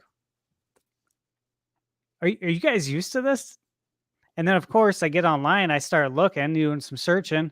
Yeah, they are used to it. This happens all the time, dude. I watch people do unboxings on YouTube just as a joke, right? Mhm. Well, let's see what we got from GameStop's buy two, get one free. And literally, you buy new games and they show up used. This has happened to me a ton. Okay. So I don't like how they do business there. And there's things I don't like about it, right? But I never blame the employee. I think it's good for the retro gaming market. I do think it will drive it up. I hope GameStop doesn't take advantage of people too much, but that's what they're kind of in the business of doing. And this is why I kept all my games over the years. I refused to sell them to GameStop because I saw what they did. They buy something from you for next to nothing, and then you see your copy on the shelf for $55.99 right next to the new copy that's $59.99. And they gave you $15. It's just I just can't get behind that when there's things like OfferUp and eBay where you could go sell your game there for 2 or 3 times the price that GameStop will give you. That's kind of where I am with it. All right. But I wish them well. I don't wish failure upon anyone. The more the merrier. And I'm with Nate too, as far as the big box retailers. I'd rather support GameStop. I'd rather support the mom and pop places, but like you said, they don't get new games. They don't get new consoles. So this is where we're at in the physical gaming market right now. All right. Yeah. I mean, I honestly thought that they. Nope, I'm muted. Good call. Thank you. I was wondering. I was like, who's talking in the background? Yeah, that's me. I honestly thought that they had attempted this once already. Did they? Yeah. Selling Yeah, retro stuff? Yes, a small little bit. Yeah. Okay, Because small sections. all of a sudden I heard this. I'm like, I thought they had already attempted this, but okay. So that's I was thinking correctly. Okay. But yeah, no, that's it, like Nate. I've gone to the same GameStops he has, so my experiences, and a lot of times it's with him. So, Yeah. I mean, my experiences have always really been pretty decent there. They have never really been extremely pushy for, they'll ask the question, and if I say no, they're good. That's actually where I have my Echoes of Wisdom pre-order through, because it's the closest game store as well, so that also helps. But it's one of those things that good for them. Hopefully it helps a little bit to keep game stores around. But honestly, it's support mom and pops, then your GameStops, then your Walmarts, and then Best Buys. So there you go. That's just my 2 cents there. Yeah. I hear you. Amen. That's the order I go in. GameStop's going to be around for Switch 2 launch. And that's what I care about. For them, they sell Pokemon cards, right? Yeah, I mentioned Graded that. cards now. Oh, they sell graded cards. They're in the graded card business Oh now. wow! Ooh. I did Yeah, not and know graded. I knew they sold like new product. I didn't know they sold old Yeah. good singles and Yeah. stuff. Wow. And that's the thing though about GameStop, right? Is that they keep finding ways to stay in the game. So they don't have to stop. But for real, you think about it, right? They tried the NFTs, remember that? And Oh my God, yeah. And I saw that and I shook my head, but I shook my head at all of the video game companies trying the NFT horse shit. Yeah. Wasn't a fan of it, but I was like, okay, they're trying, right? Always good to try. I don't think it's going to work, but if it does, more power to you. More power to the players, right? Yeah. Gee, he's on a roll. But yeah, when I saw the Pokemon graded cards, I'm like, oh my god, like they're gonna stick around if they keep trying everything. Something's gonna work. And now retro is you do retro, you stay in the game as long as you want, right? Yeah. I don't think retro ever dies. Yep. As long as they can turn it around and market it, like get it going. I I mean, mean, it sounded like to me like- they were going to turn like certain stores into like entirely just retro stores, and then maybe some of their stores that are still doing really big numbers with like new stuff, they'll just leave those as that. Yeah, retro doesn't die until all retro games are gone. Until it's like which Yeah, is but not we say like that, but 10 then like you 10, get 20, 10 30 years out, there's new systems that are now retro. Yeah, well, as I'm saying, like Exactly. 10, 20 years from now, I don't see it. Like it would be beyond our lifetimes or 50 something years from now before that would happen. So Yeah, I mean, at least for the foreseeable future, that is definitely a market. In order for, I I feel like it's not a permanent long term solution, especially if you have like for niche stores, yeah, but like for like a thousands of stores, yeah, no, there's not. Mhm. That market feel like- won't exist forever. for retro to truly die out, we'd have to be at least die out in the sense of nothing new is being added to it. We'd have to be in a fully digital Mhm. space. There is no physical game whatsoever. Exactly. And I think that's still like not Nintendo's even- gonna keep it going for a while. Yeah, Nintendo's gonna be the last one, and I think we still have 5-10 years before even Yeah, it won't be Switch That. 2. And I doubt it's even going to be whatever after Switch 2. I think there'll be enough physical sales for Nintendo to be like, no. And then they'll be like, oh, but we got a backwards compatibility as well. So that's a whole nother reason. So like Nintendo might keep it going for a while. I'll be Yeah, it interested seems to like see the other if two are- PlayStation dips out with PS6. If they dip out with PS6, that is a blow. I agree because that'll be easy. It's an easier out for them Yeah, to 90-10. share the blame with Microsoft, like to share the headlines. If it's just Mhm. one, then Microsoft gets all the hate. But if they do it together, they can at least share it and also get out. It's like when you leave a party early. Someone leaves early, you're like, oh, you know what? I might dip out with you. It's same philosophy, really.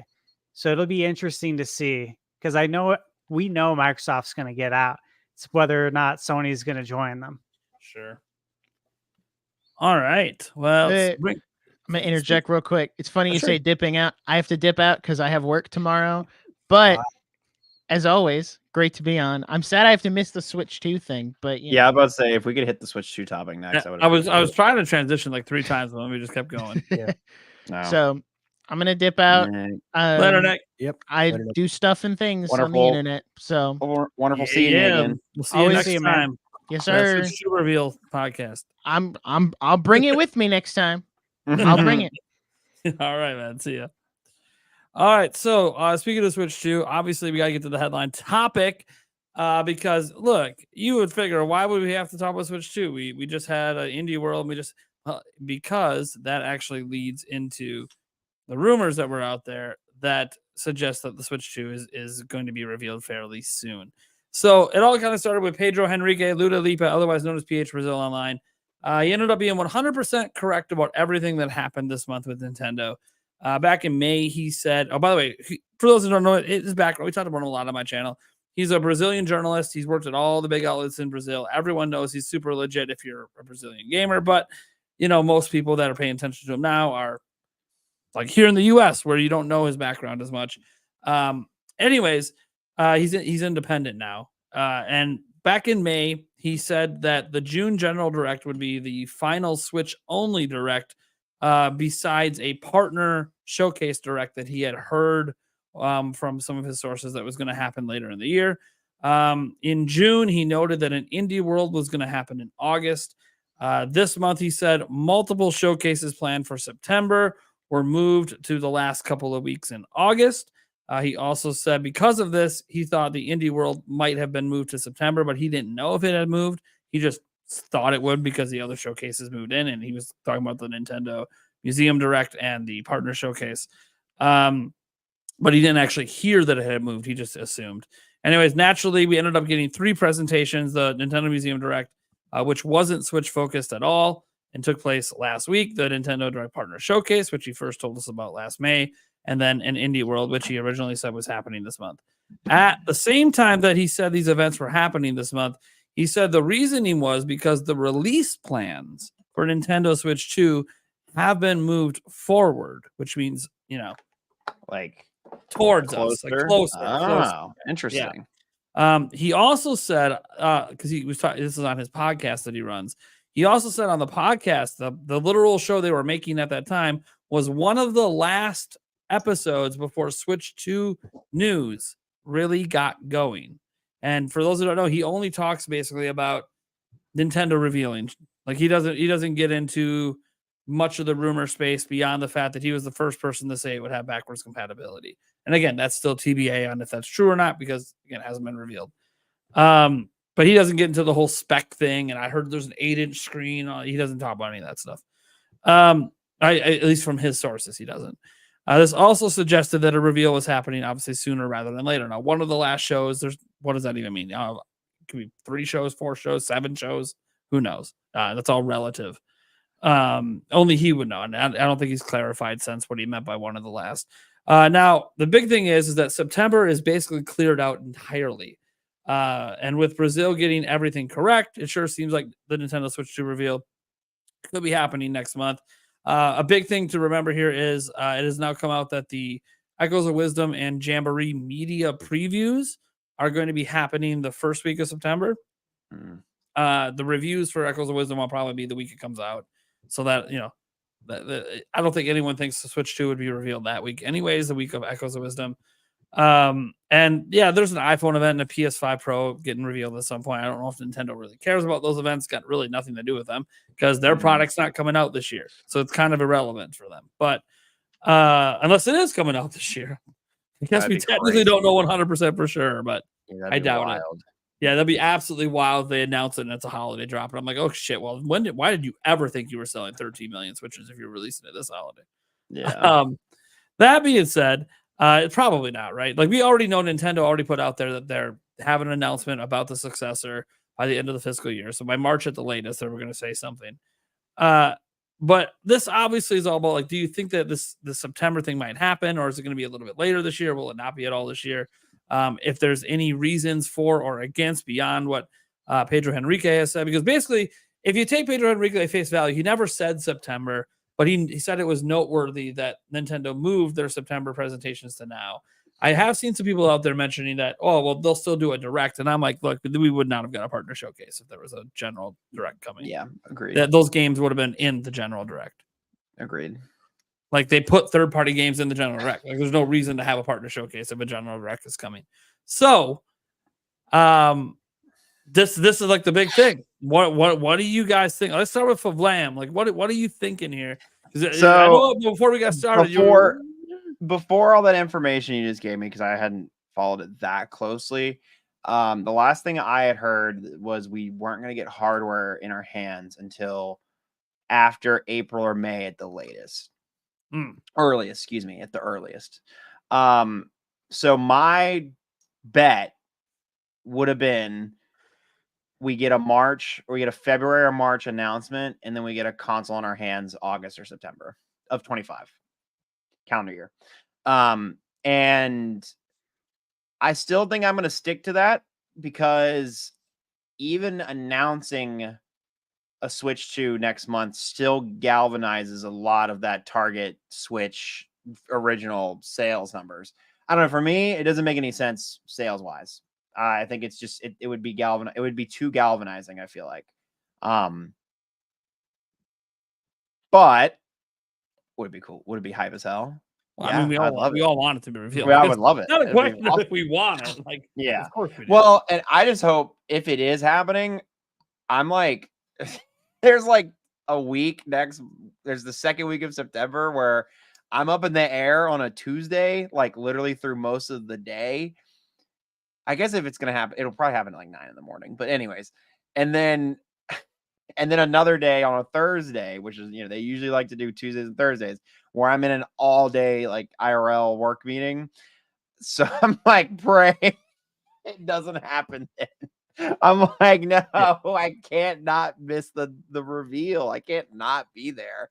If it's the next weekend, that's even better. That would be even better, because I'm going to be at LA/TwitchCon, and that would be awesome to be with all my friends making a reaction to it. Yeah, So third week of that September seems to be most people's like speculated guess. Yeah, because that'd be if chef's we have kiss. That'd be previews awesome. next week for 2 major Nintendo games, probably not going to be the first week then. Yeah. The second week, while Nintendo doesn't necessarily have anything like happening during that week per se, the end of that week is actually heading into the weekend is the final Splatfest for Splatoon 3, which Nintendo's putting a pretty big push behind because that Splatfest determines the story direction for Splatoon 4. It's a unique thing Splatoon does. So it could be where maybe Nintendo wouldn't announce it then because they're focusing more on pushing, because it's like the only 4-day Splatfest. Yeah. Usually they do 3 days. So okay, but that ends on Sunday. So then you have that entire next week with nothing. And the Echoes of Wisdom reviews will be the week after, because it'll be the week the game comes out. And Tokyo Game Show happens to be that same week as well, the same day that Echoes of Wisdom comes out. So if third parties want to talk about their games, well, then you would do it before Tokyo Game Show. So the third week of September, the third week seems to be like that's like the week that people like are the 16th, the 15th through the 21st. Yeah. And Nintendo has the Nintendo Museum opening on October 2nd. If there's going to be any Switch 2 stuff in that, then you got to reveal before. You could even tease and show the system off at there, and all of a sudden people go to the museum and they're taking pictures and sharing it all over. That would be wild. That would be crazy. They have like a display in there. Oh my gosh. So like there's some people that think they could tie it to that for marketing purposes. And you throw on, like, you might go, man, that's wild. But Nintendo has said, Furukawa has stated that behind the scenes, like they are devoted to Switch 2 behind the scenes, the Switch successor. Like this is like the biggest thing they're working on behind the scenes to get right. And they have even said that they would be willing to take, current year losses if it means future corporate gain. Now, does that mean that they don't want to sell 13.5 million Switchers? Of course they do. But Furukawa also, when he made that projection, he noted, I don't think we're going to sell 13.5 million Switches, but it is a goal, and we like to have goals. It's like, oh, why do you think you're not going to sell that many? Is it because you're going to announce the system? Maybe. Also, it could just be because I've had a little pushback on the narrative that it's going to hurt the holiday sales that much. I don't think anyone planning to buy a Switch in year 8 is even going to know this thing's coming. Yeah, I was talking to my friends who were they're like into gaming, but they're air quotes normies about it. Like they're not obsessed with it like we are, and don't keep up with it like content creators do, right? And I talked to them. I said something about, because Switch 2 is coming, and they were like, no, I don't know that. Yeah. They're like, what do you mean Switch? What's a Switch 2? And I'm like, oh wait, I'm just way too obsessed. Yeah, like we're really dialed online. Nintendo's technically already announced the system is coming. Yeah, they publicly said we have an announcement about the Nintendo Switch successor this fiscal year. Yeah, it's like, okay, and then every single like direct and anything. Oh, hey, we will not have Switch successor news at it. We're repeating it again on social media. So they keep bringing it up. So it's kind of like even the reveal trailer. If you're not plugged in, if Nintendo's not running commercials and they're not putting, ads in stores or ads on Amazon and all these other places that people are visiting casually, they're not, you're not. I don't think most of the audience that's thinking about buying a Switch this holiday is even really going to know much about it. What's getting me then is like, what's your marketing strategy after, like, so let's assume it is that third week of September, right? Sure. So we get it and we see the specs and everything else. They probably want specs there. Yeah, we see enough of it is what I'm trying to get to. Yeah. And I'm trying to think, unless the Switch 2 is like, it makes me think that the Switch 2 is more iterative than, because like if it's not, like if it is something completely different, I don't see how you market that going into the next year successfully. I mean, I guess because like, or how do you keep the hype up for it going into the next, you know what I'm saying? Like, if it's iterative and it maybe has some sort of compatibility with the current Switch, and buying a Switch now isn't as consequential, like it's easy to transfer over, or like all of your games from Switch 1 work on Switch, you know what I mean? Like something like that where it wouldn't galvanize the the sales. So like, but if it's not iterative, I mean, I guess that's, depends on like what they end up doing, is if it's iterative or if it's totally different or not or whatever. But I think it's going to be iterative. Yeah, I mean, they're even calling it like a successor. Does that mean it? Does that a hint? I don't know. Have they even like referred to other projects as successors? They called the 3DS a successor at one point. But did they call like Dolphin, or did they call like GameCube or Wii a success? Like, did they say the Wii is a successor to the? Yeah, see, that's what makes me think it's. And since the 3DS was referred to as successor, and I would say that the 3DS was definitely iterative of the DS. And Nintendo has a history of every successful platform gets an iterative follow up. That's true. Whether that follow-up is successful. It hasn't gone well for them, by the way, with that strategy. But yeah, at least I would say at least the 3DS was like, it didn't sell as crazy, but that's why I think that's another reason why I think it's important for them to really market this thing as it's a successor, but it's still like, I don't know. I don't know how they do that though. I mean, it's pretty easy. This is the way I look at it as. Yeah. If Nintendo reveals it next month, I don't think they're talking about it the rest of the year. I think they'll bring it back up again in January because they're going to focus on their holiday marketing. But here's what they know happens if they reveal it. The reveal is not about your general 100 million plus audience that bought Switch. It's about the people that want day one. It's about the day oneers. Okay. The day oneers want to get their pre-orders in. They want to be hyped. And the day oneers that pay attention, they're going to market the shit out of it the rest of the year. Yeah. Third parties are going to announce games for it the rest of the year. And Nintendo's not going to have to say a damn thing. Hey, we got Echoes of Wisdom coming. Hey, we got this. We got Brothership. Hey, we got Fitness Boxing. And hey, we got new holiday bundles. And everything out of Nintendo's mouth is just going to be all about their holiday stuff. And then January hits, and then they'll probably have a bigger blowout about it because now we'll get the reveal date and everything else, or the release date if they don't give it in the reveal. Yeah. Beyond that, I also think that one thing we forget, like Nintendo's iterative systems haven't traditionally been that successful.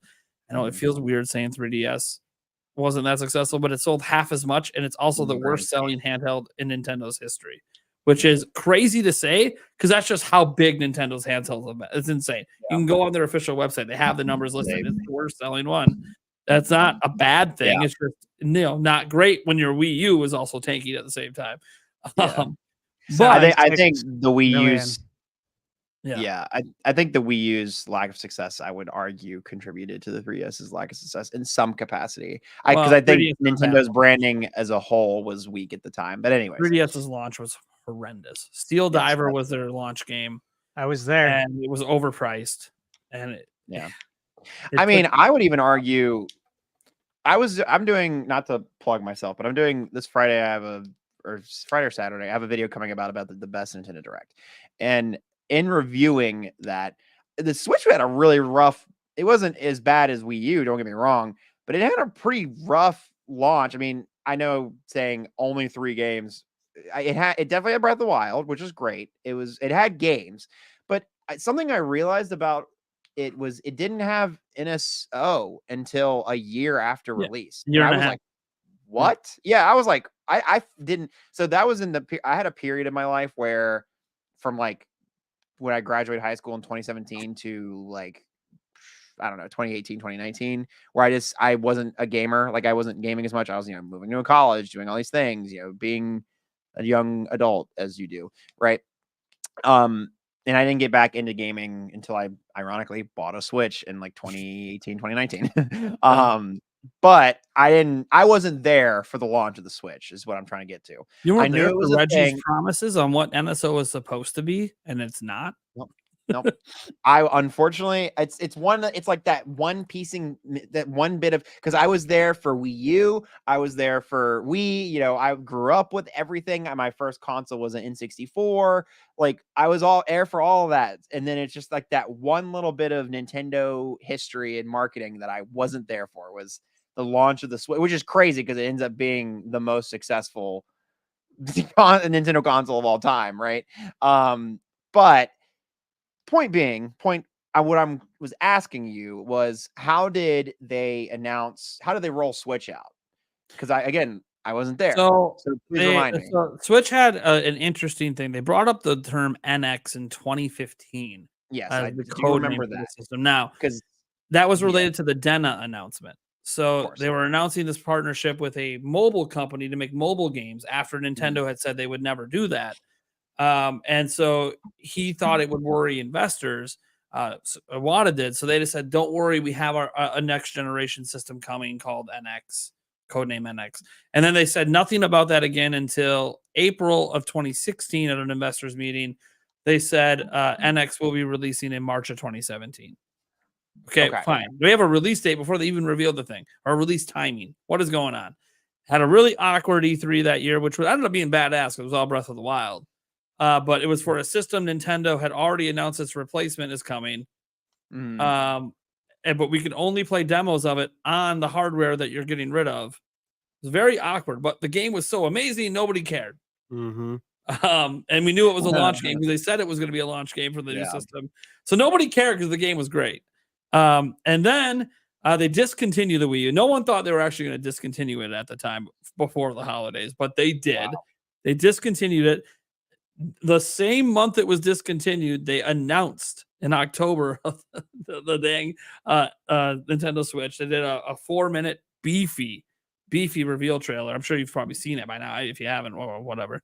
And the reveal trailer was brilliant. It perfectly conveyed every selling point for the system, including the fact that it has big third-party games. You had your NBA 2K on there. You had your Skyrim on there. You know, you had unique ideas like the 1-2 switch, which looked like a total Nintendo thing to do. Turned out, maybe it wasn't the greatest of games, but it still was pretty neat. And then obviously they started it with Breath of the Wild. They started it with the showstopper. Like the guy walking up to the TV, he's just playing it on his TV and you don't think anything's going on. And his dog wants to go outside and go on a walk or go to the bathroom. And the moment he took his controllers off and clicked it on the side and picked it up and the game just kept going while he walked out, everyone watching was like, holy shit. Yeah. It was a goosebumps moment. What just happened? Yeah, that's pretty sick. That's awesome. It was one of the coolest reveals ever. Anyways, it makes me so sad I wasn't there for that. They blew it out in January. Obviously released it on March 3rd. The blowout was kind of interesting. That's why I think the blowout was an in-person event. Are they going to do another in-person event for a blowout? I don't know. I think it's kind of cool, but I love the in-person events. I hope so. So I guess another question. I'm sure they'll do something they did something in person at. I think there will be a big. I'm sure there'll be some because there'll be some AR feature or some like thing about it where they're going to want to show it on stage, like show it live happening. So it'll probably host it in Japan and everything. But I guess to build off of that, then. So, what was my thought? I'm so sorry. It's lost it. For this reveal, I'm back. How the rumor of getting hardware in hands by no earlier than April, May, how true do you think that is? How much could be? Here's the thing, like the original supposed internal delays were saying basically March at the earliest. So at the earliest means it could be a few months after that. But then you have PH Brazil saying they moved plans up. So does that mean that it's now coming out in March? And he's been pretty firm on March this whole time. And if he's correct, cool, it's coming in March. Like, you're going to start marketing this thing soon. You're not just going to do it. Yeah, I guess the rumors I heard are definitely older than the PH Brazil. Well, because the stuff about it coming April, May, or June is actually pretty fresh. That's new. Yeah. It just that came out and Brazil just didn't budge. He's like, I don't know what they're hearing. This is what I heard, so it is what it is. But like, even if it's like April, May, or June, that's not that far after March. It could conceivably mean you don't reveal it till January, sure. But like they've already announced they're basically revealing the system at some point before by March. So I kind of look at it like obviously selfishly I want Switch 2 revealed today. Yeah, that was sick for sure. But I also look at it logically where Nintendo has a marketing plan, and if everything's really about what's next, then they need to really focus in on making sure they nail every little aspect about that marketing plan. And I do think that if you tease it this year, that's all you gotta do. We're just talking about a teaser trailer, guys. I don't know. Like the thing is, backwards compatibility announced. Boom, people are still going to buy games this holiday. No problem with holiday game sales. You show things like, oh hey, like when we show new iPhones, here's this cool new thing that's going to make you want it. All you have to do is tease, because the thing is, Nintendo has something going for them right now they've never had in company history. And they're the only company that I think in boldface actually say this and mean it. They truly have believed, this is especially under Iwata, games sell systems. Nintendo has published a game every single month of Nintendo Switch's life. Some of it was remakes, remasters, and ports. Doesn't matter. Every month there was a Nintendo published game coming out on average. Listen, we all deleted TikTok and repost. We get it. It happens. So like the point is that all of Nintendo's games are going to be going to this system. And people underestimate how much that matters, because yeah, maybe you play it on PC with an emulator, but there's no native release. It ain't going to PlayStation. It ain't going to Microsoft. And you probably won't be able to emulate it day one, because that was due to an issue with the off-the-shelf component. This is a fully custom component. It's going to probably take a year or two for the hacking scene to really figure everything out. So for the first couple of years, you're only going to be able to play Nintendo's games legitimately, like at all, on Nintendo's platform. Yeah. So it's kind of like, as long as they got the banger games, people are going to show up. They're going to have Pokemon. Like that's the thing. This is the first home console that has Pokemon. Like, that'll be interesting. I wonder, dude. So many people. I'll let you know, because this happened in the interim between last time I was on the podcast about Pokemon, and I'm sure you didn't talk about Pokemon Worlds in the past couple weeks. So at Worlds, Pokemon Worlds usually, for everyone who doesn't know, that's the World Championship. It's where the competitive scene comes to the VGC, the card game, the Pokemon Go, and the game, their League of Legends like MOBA called Unite. They also use this usually as there is a second Pokemon Presents, a pseudo Presents. Like last year's Worlds, they revealed Scarlet and Violet, or not the game, but they showed more of it rather. Yeah. And we didn't get any gameplay about Legends ZA at this year's Worlds, which is actually surprising. I thought for sure. Yeah, and we got a new Pokemon Pocket, which is pretty cool. It's basically like a gacha, kind of like you just pay.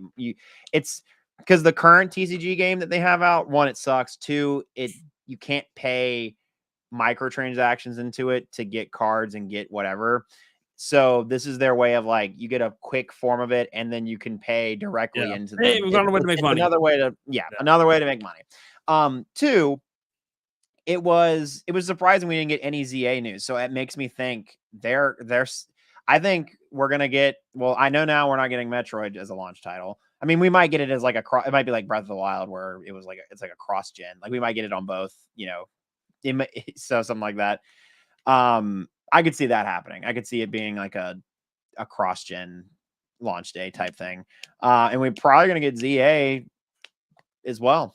As a launch thing, because I mean, if you look at it, Pokemon, I mean, normally Pokemon waits and releases on older hardware, but I think Nate, I think there was a rumor, this is a while ago, so forgive me if I'm misquoting you, where you said that there was, Nintendo kind of internally is nudging Pokemon in the right, at least Game Freak in the right direction, based on some job postings and whatnot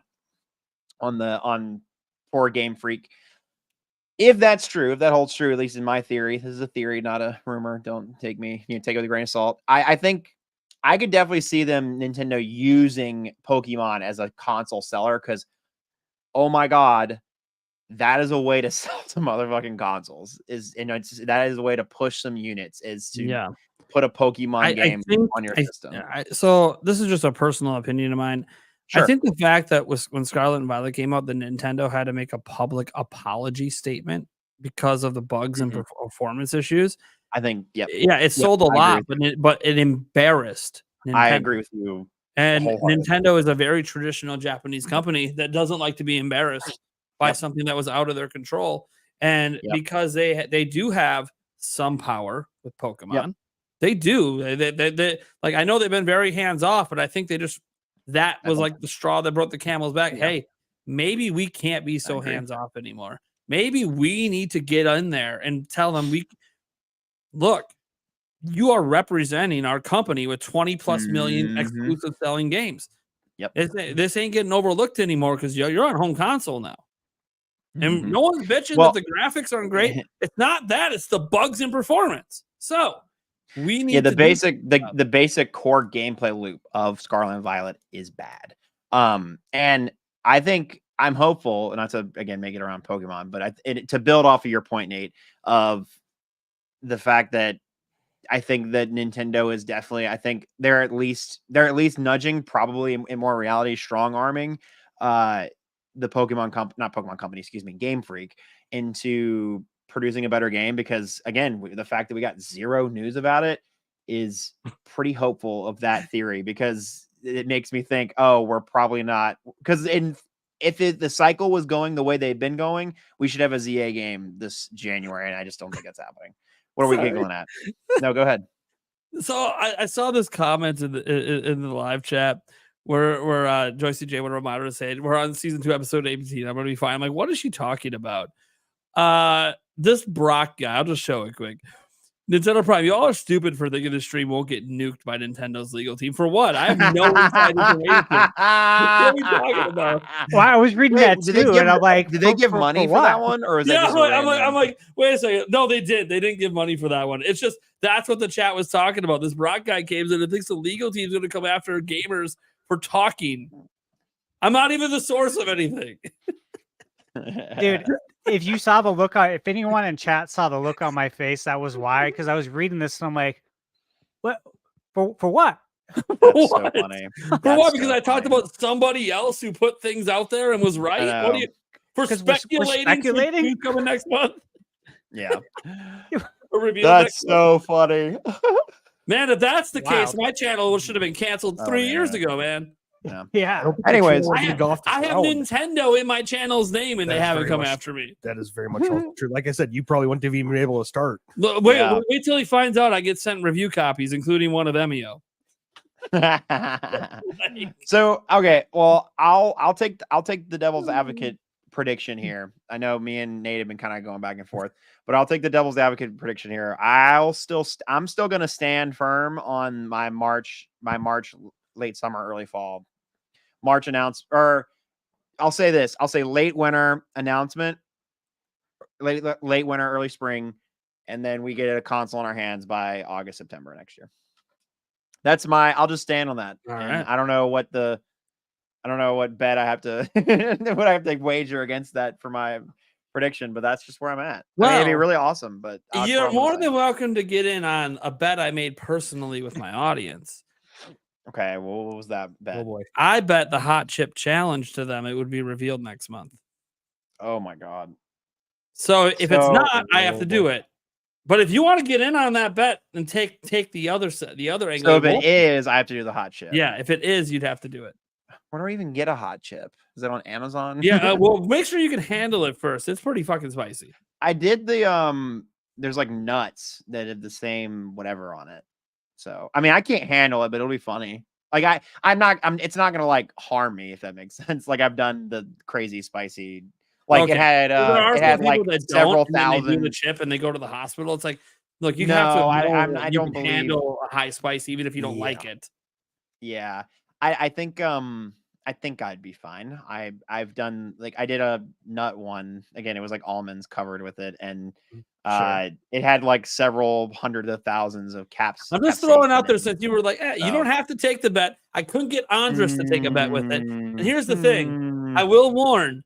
I've done more monetary hot chip challenge bets in my lifetime on the channel, and I won them both. I beat Eric. He had to do one on stream. He had to fail one. That sucked. Yeah. And then I'm a bit more a bet with my audience when I said Nintendo Direct was happening this week before it was announced. I said it's happening, and if it doesn't, I'll do the hot chip. Within 14 hours, Nintendo announced it, so it's kind of funny.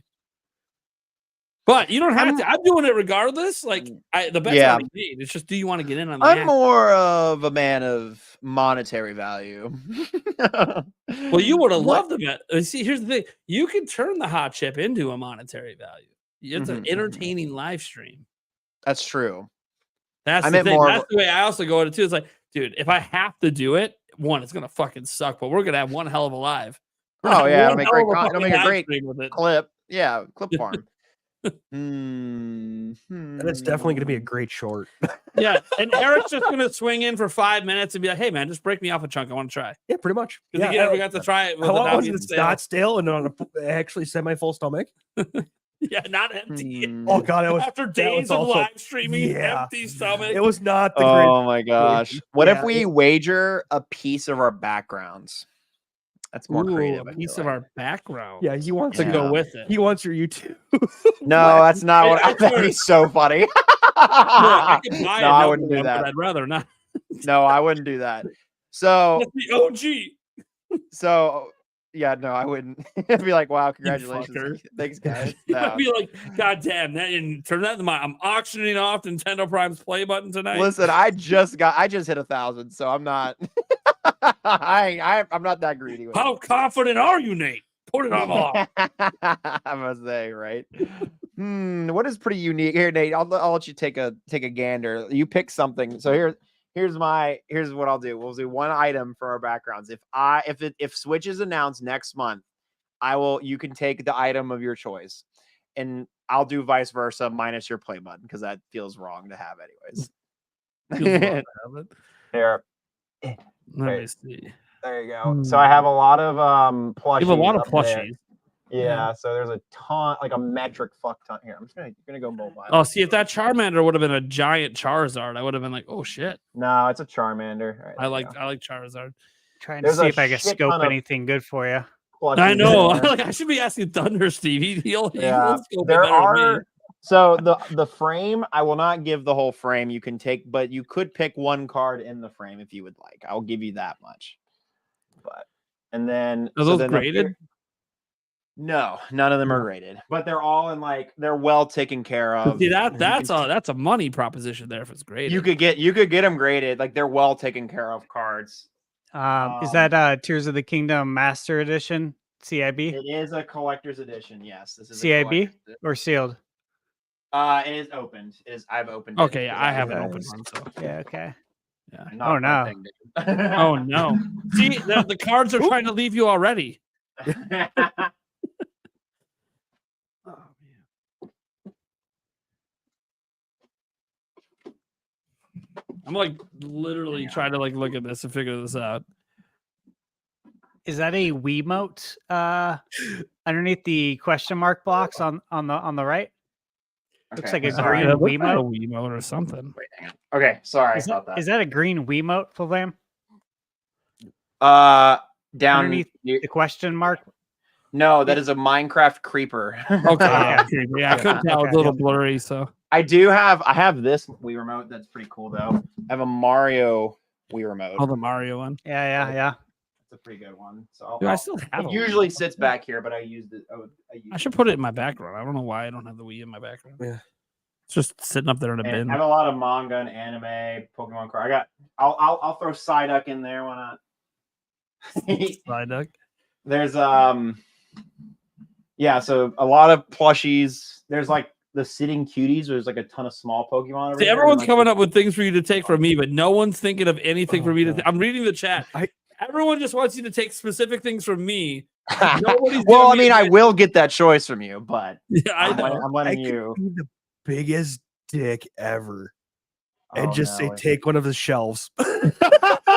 That. Oh my god, the shelf itself. You just get a regular shelf, but then I have to. Wait, that's really funny. That would be really funny. You'd have to put everything on the floor. God damn it. I don't want your stuff. I want your shelves. I want you to suffer. All right, I have a pretty good one. I think I'm going to propose to you. I Okay. feel like it's pretty. Yeah, it's just because your background's so blurry, I can't tell. Let's see. I this. have this break in case of emergency zapper in frame glass, Oh, that's sick. and it very has nice. little bullet bills. If Nintendo Switch 2 is teased next month, this will be yours. That's really cool. I like that. I feel like it's pretty. Is it a real zapper in there or just a? No, it's like a paper whatever, but it's a Oh. nice, like it's I pretty was nice. gonna Like the say, 'cause frame if is it really nice was, I could see quality. myself on live stream one day going, "Shit, it's an emergency. I'm gonna break the glass," and then I'll literally No, break it. it's, And then no, it's fake, not. but it's That's a fake. cool art piece. I risk the shards of glass for fake. Yeah. It is Or cool. I can- It is cool. Yeah, and then I That don't is know what cool. I would take from your background. What does your chat say? I guess the Dude, the chat. The Nintendo chat's got Prime- lots of ideas. the neon Nintendo Prime would be really funny. I would You know, just that's two separate things, right? That it's not actually one. It's not actually one sign.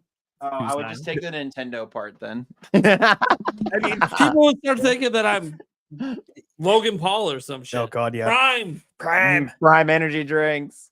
energy drink. What What am I worried about? I'm gonna win, so it doesn't really matter. So it's just what do I want? That's you're all that gonna matters. win? You know? You're that confident? That's crazy. I'm pretty Take confident. that I don't 30 have a pack choice. of Miller Lite. Wait, what's that Kirby down there? What? There's like a Kirby thing down there, the bottom left, by the next to the left of the Miller Lite. What is that? Oh, the Shy Guy? That's a shy guy. No. The left. It's Oh, your yeah. right, my left, I guess. Oh, Oh yeah, what is that? Is that King like K. a Rool? box. Are you talking about the painting of the Poe thing? Here, I I'll think. I have no it's idea. Below, Eric's it's gonna below walk the over tier, and be it's a below the presenter. Tears of the Kingdom Switch. What is that? get this. Yeah, that. What is that? Yeah, what is that? That's one of the Poe sisters from Ocarina of Time. Ah, Oh, I see it now. Okay, that's a cool art piece too. Wait, Yeah, that is cool. did Yeah, someone I make? got, Did, I like, got a did, few a, cool things. did Most a of fan it's make not that for actually you, out, or it's because I don't want to in the take back something like room, a but- fan? I don't want to take something like a fan made for you. Is that like a fan piece, or you That's just from buy that? Etsy. It's You from just Etsy. buy it from Etsy? They sent it to me a long time ago. Oh, okay. Shy Yeah, Guy but is I pretty- can't get that one away. It's got mold on the inside. I literally wouldn't let you take that. It's got mold. Oh, the Shy Guy is. Yeah, it was actually a giveaway item that I'm replacing Mm. from Prime Gaming Fest because my basement flooded. But Oh no! I'm like, you know what? Look, it's my mold. It's probably already in my walls. I- Whatever. I like that painting. That painting's really cool. I think painting for painting, art piece for art piece. I feel like that's a pretty. That's what you fair- want to do. fair All shake. right. I feel like it's a pretty all fair right. I shake. see that, and that doesn't even hurt. That's all right. What's he doing? That's Yeah. all right. I mean, The by the pa- way, the art- guys, this doesn't replace my hot chip bet I have with my whole audience. Yeah, this is a different. This is separate. I just thought it'd be This is fun. to separate. Throw This a is wager separate. in there. Yeah, all right. We made this a pretty easy What way. did you decide on? It doesn't matter. So I'm getting the The little painting, Eddie the Dapper painting thing. that you just Oh, showed the me. painting? The- The break it. Oh, Yeah, Yeah. it don't matter. He's not getting that. I'm gonna get.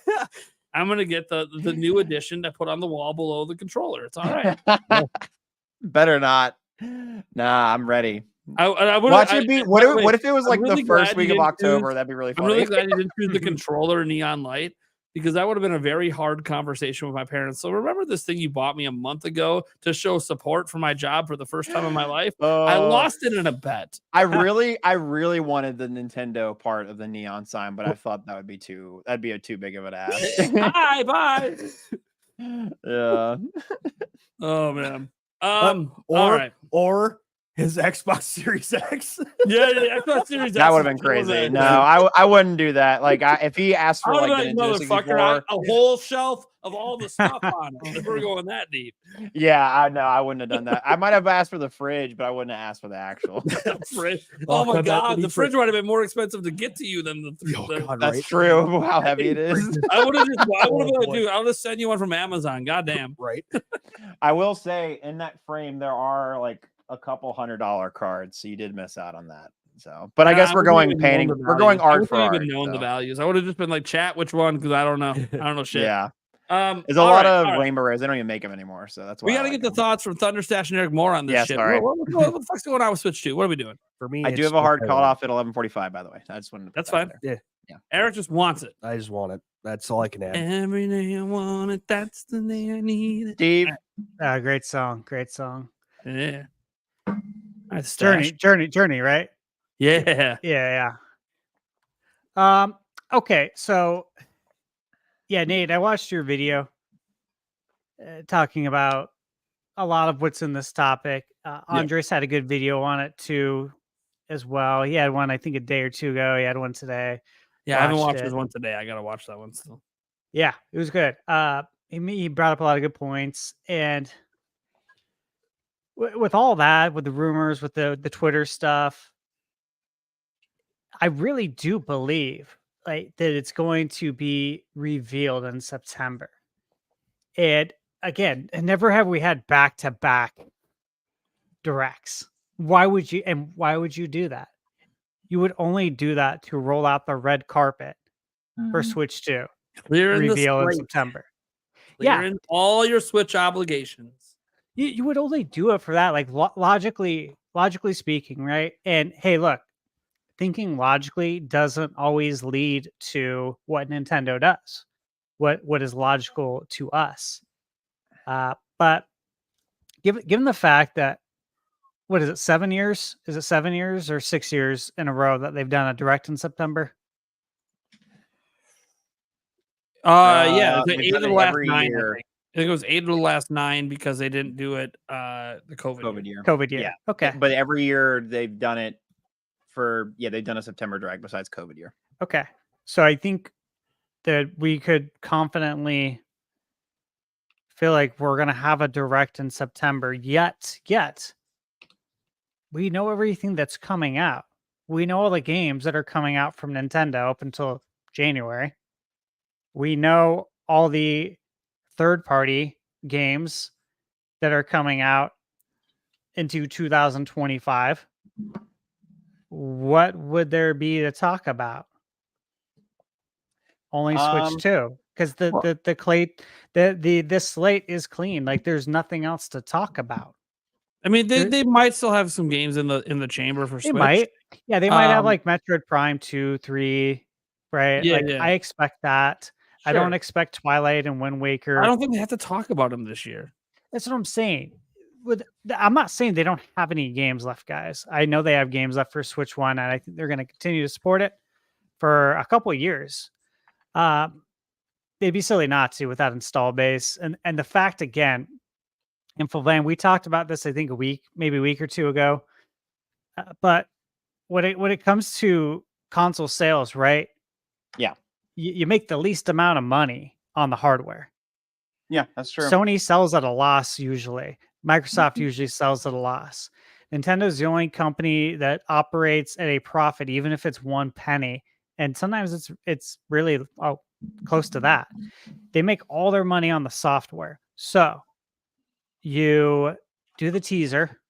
In the teaser, you let everybody know that, yeah, this baby's backwards compatible, which I completely expect it to be. Okay. So if you make the most money on software, that means people are they're gonna buy Switch games like there's no tomorrow because they know it's going to work on Switch 2. And again, I don't think this market, like the people that are buying Switch 1 they're gonna buy the Switch 1 regardless. They don't know about what's going on. They're not in the scene like we are right now, and like our chat is. They're not into it like we are. Like if you think about it, and I've mentioned this before, but the Switch came out in 2017. Some of these kids are going to be 7 years old. This is going to be their first Switch console. They could have been born when it came out, and now they're 7. This is their first video game console. So there's a market for it still. In the back pocket, we still got the price drops. That's a whole nother story. But Sure. I don't think talking about the Switch 2 undercuts anything. And I think if they do talk about it, it can increase the software sales, which in turn increases the net profit, which is a win-win. Everybody's happy. And everyone can go into the holiday season knowing that, hey, Nintendo does have another console on the way. But hey, guess what? All my games are going to work on it. So that's great. So I think that solves that. And I feel good about that. September, I do feel really good about for all the reasons that Nate's mentioned in his videos as well.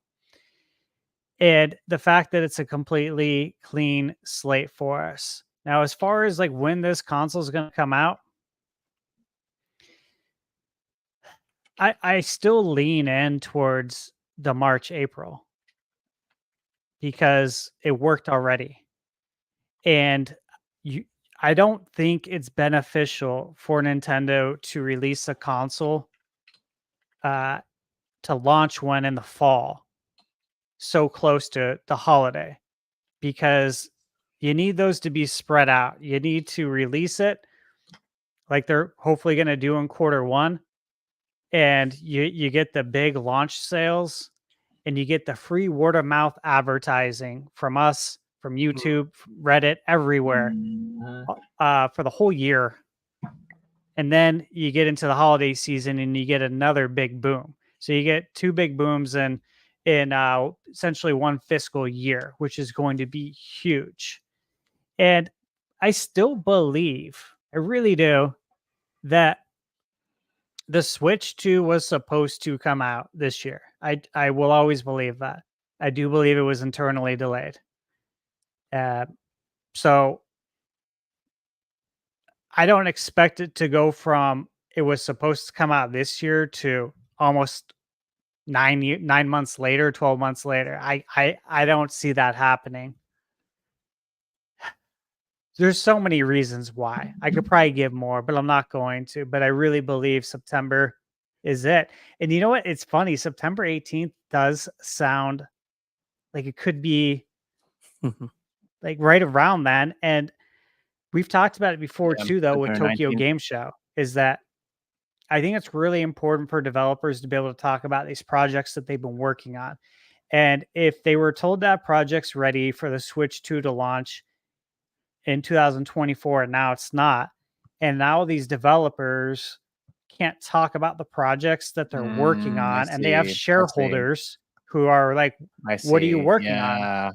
You know what I'm saying? I'm like there. So Nintendo, I feel like they have a good opportunity to do them a solid. Some of these companies there, like, hey, we're going to show it before so you guys can show games at Tokyo Game Show. Because I know we said that it was going to be coming out this year, but things happened. Whatever it is, whether it's Mario's not ready, who knows?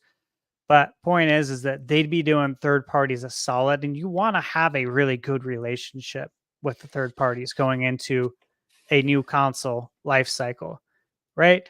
So there's a lot of reasons, and everything makes a lot of sense. So let's hope that's what happens. You've convinced me. I want to take my bet back. No, actually, 2 chicken for the hot chip is crazy. I've done it. I've done it already. It wasn't a chip. It was just a different form of consumable. It's different with the chip. It's different with the chip. They also update the chip every year. I don't know if that's a good thing or a bad thing. Update? What do you mean Update. update? Every year there's a spicier chip. And he's a fucking patch update? Like, what do you mean? Right? Well, I mean, it's a one-use thing, right? So, yeah. Oh, that's crazy. Okay. No, you have to dip out, man. Yeah, I got to dip. I mean, Yeah, it seems like we're pretty much done here anyway. So yeah, we just have the Q&A left. So yeah. Well, let's just run the QA. I'll be all right. I'll be fine. All right. Fuck it. We have Cartoon says 60 FPS footage in the partner show. Is that Switch 2 footage? I haven't watched all the deep analysis that happened on the showcase yesterday, where some people thought maybe there was some Switch 2 hints because certain games are seemingly running at things that Switch probably wouldn't be able to run them at. It also could just be it's not footage from Switch that was shown. Yeah. But there could be other reasons as well. That's the thing. I haven't watched all the videos that made the compelling argument that some Switch 2 stuff potentially might have been shown, especially for the 2025. Heard some of the 2025 games might not have actually been Switch footage, but we'll see on that. I don't know if there's much else to add for that. We have Alan Roby with $10. Said, I think they're going to talk about the successor in September, but show off on October 2nd in the museum to drawing crowds. That's his thoughts.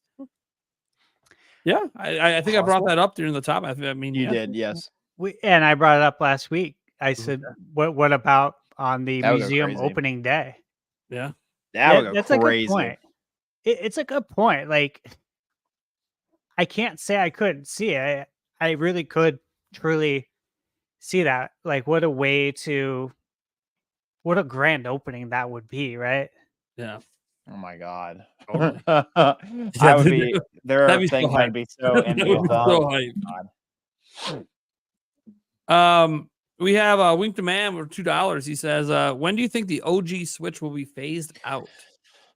I mean, let's assume we get in our hands March, right? We get our hands March, like we're saying, then probably a year or two after that. I think it will last through holiday 2026 and then get phased out after. Yeah, I think that's a reasonable. I think it's a very reasonable assumption. And at that point, how did 2026? It's going to be cheap as shit. Mm-hmm. It's like discount barrel bin. Yeah, I agree. they're getting rid of the last of them. Its last year on market will be 2027, meaning Yeah. It'll stop manufacturing after holiday 2026. So whatever stock is at stores, that's it. That would be my guess. And yeah, it's going to be inexpensive. By the way, that might still be enough for it to be the best selling system of all time. So I think it will be. Yeah, I'm sure there'll be a little jump when they sell that last bit too. Yeah. Plus, whenever they finally do a price drop. Well, didn't they also say they wanted to make an 8 to 10 year lifespan on this thing? They said 7 to 10. 7 to 10. They So technically passed that 7. Right, passed, but yeah, the 10 would make sense then. Yeah, 10 with a couple of years. Yeah, I mean, most people figure that overlapped with the next system a bit. Right. So, yeah, makes sense. Let's see here. Demonic Brawler. So playing Castlevania Dominus Collection looks in play so good on my OLED. I think you meant OLED Switch. I like OLED. I like OLED. OLED. Yeah, $24.99 for 3 excellent Metroidvania, Castlevania games. Dude, when I saw that, I was extremely excited. And these are very, very good games. I'm a huge Castlevania fan, obviously. And for $25, man, the value there is through the roof. Plus, you get Haunted Castle, the original, which honestly, I don't love the original. But you get the new one that they literally made for this collection, Haunted Castle Revisited. And I don't want to see any spoilers, right? But I've seen some stuff already that I've just caught in the side of my eye, right? Where people are like, dude, this game's freaking good. I'm like, oh my God, really? Wasn't expecting that. So very cool. Yeah. All right. Next up, Demonic Brawler says, I'm a day oneer, and I'm not sure if I believe all the rumors or not, but just a more powerful Switch with more third-party support. Sold! I mean, Amen. I think that's look, regardless of what they do, give us more power with more third-party. And by the way, more power equal Nintendo game look better. Let's go. Exactly.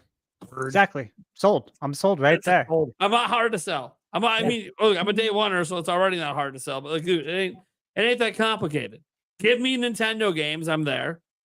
Oh, I can get some kick-ass there. Oh, GTA 6 is on there for some fucking reason.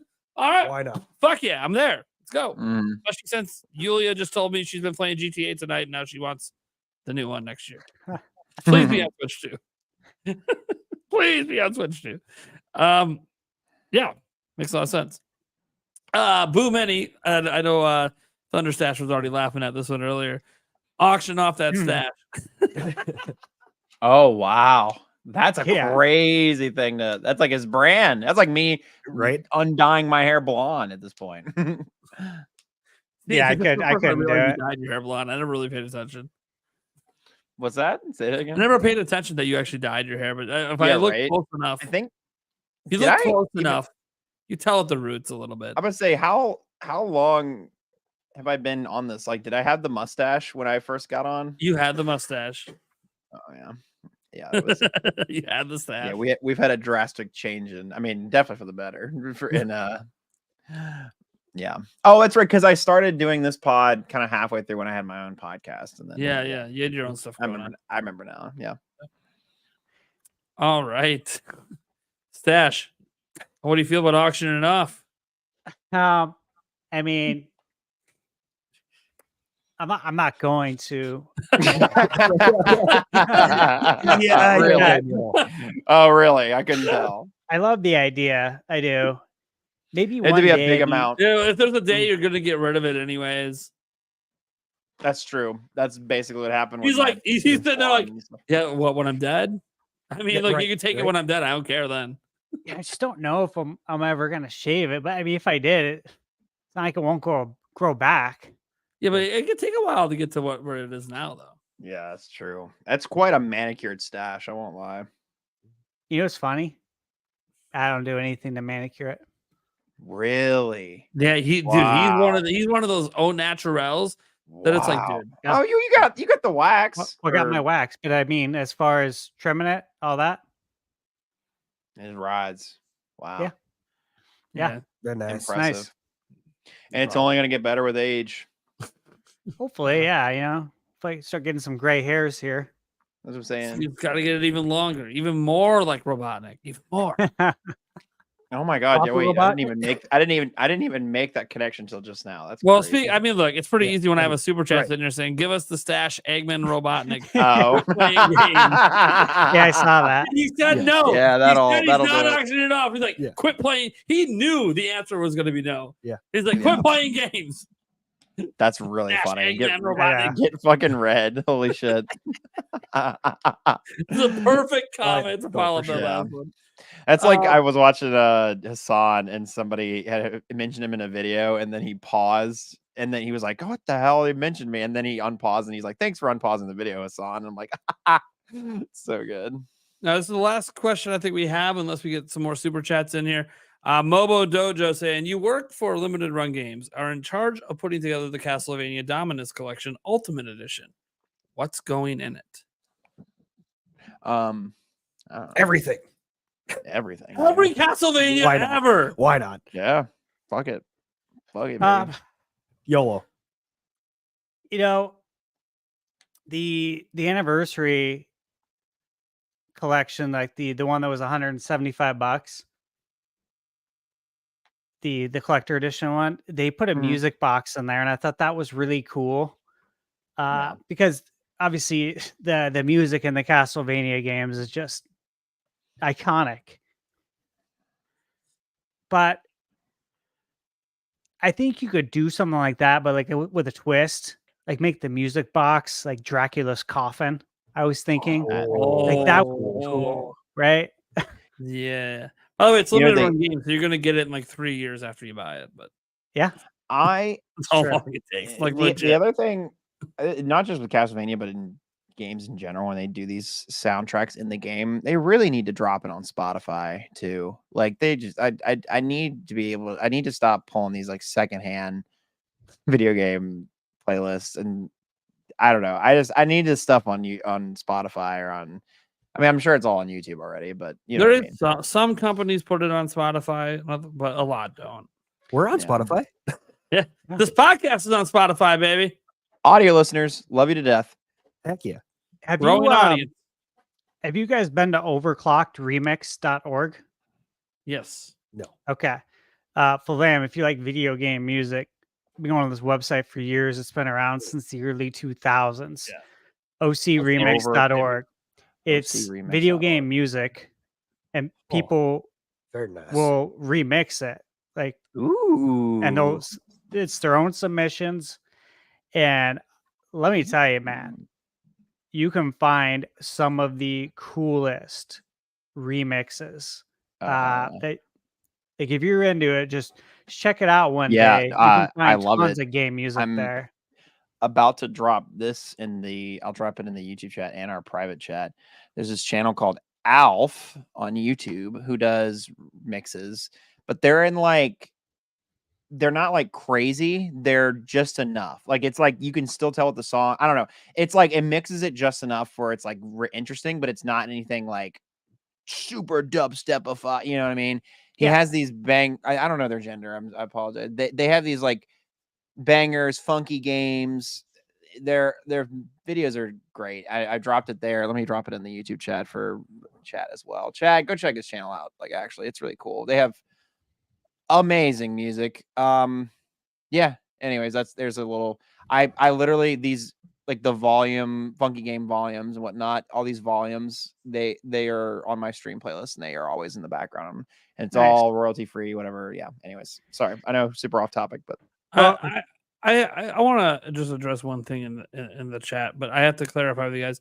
Was 2016 a presidential election year? Yes. Yeah. correct. Yeah. Yes.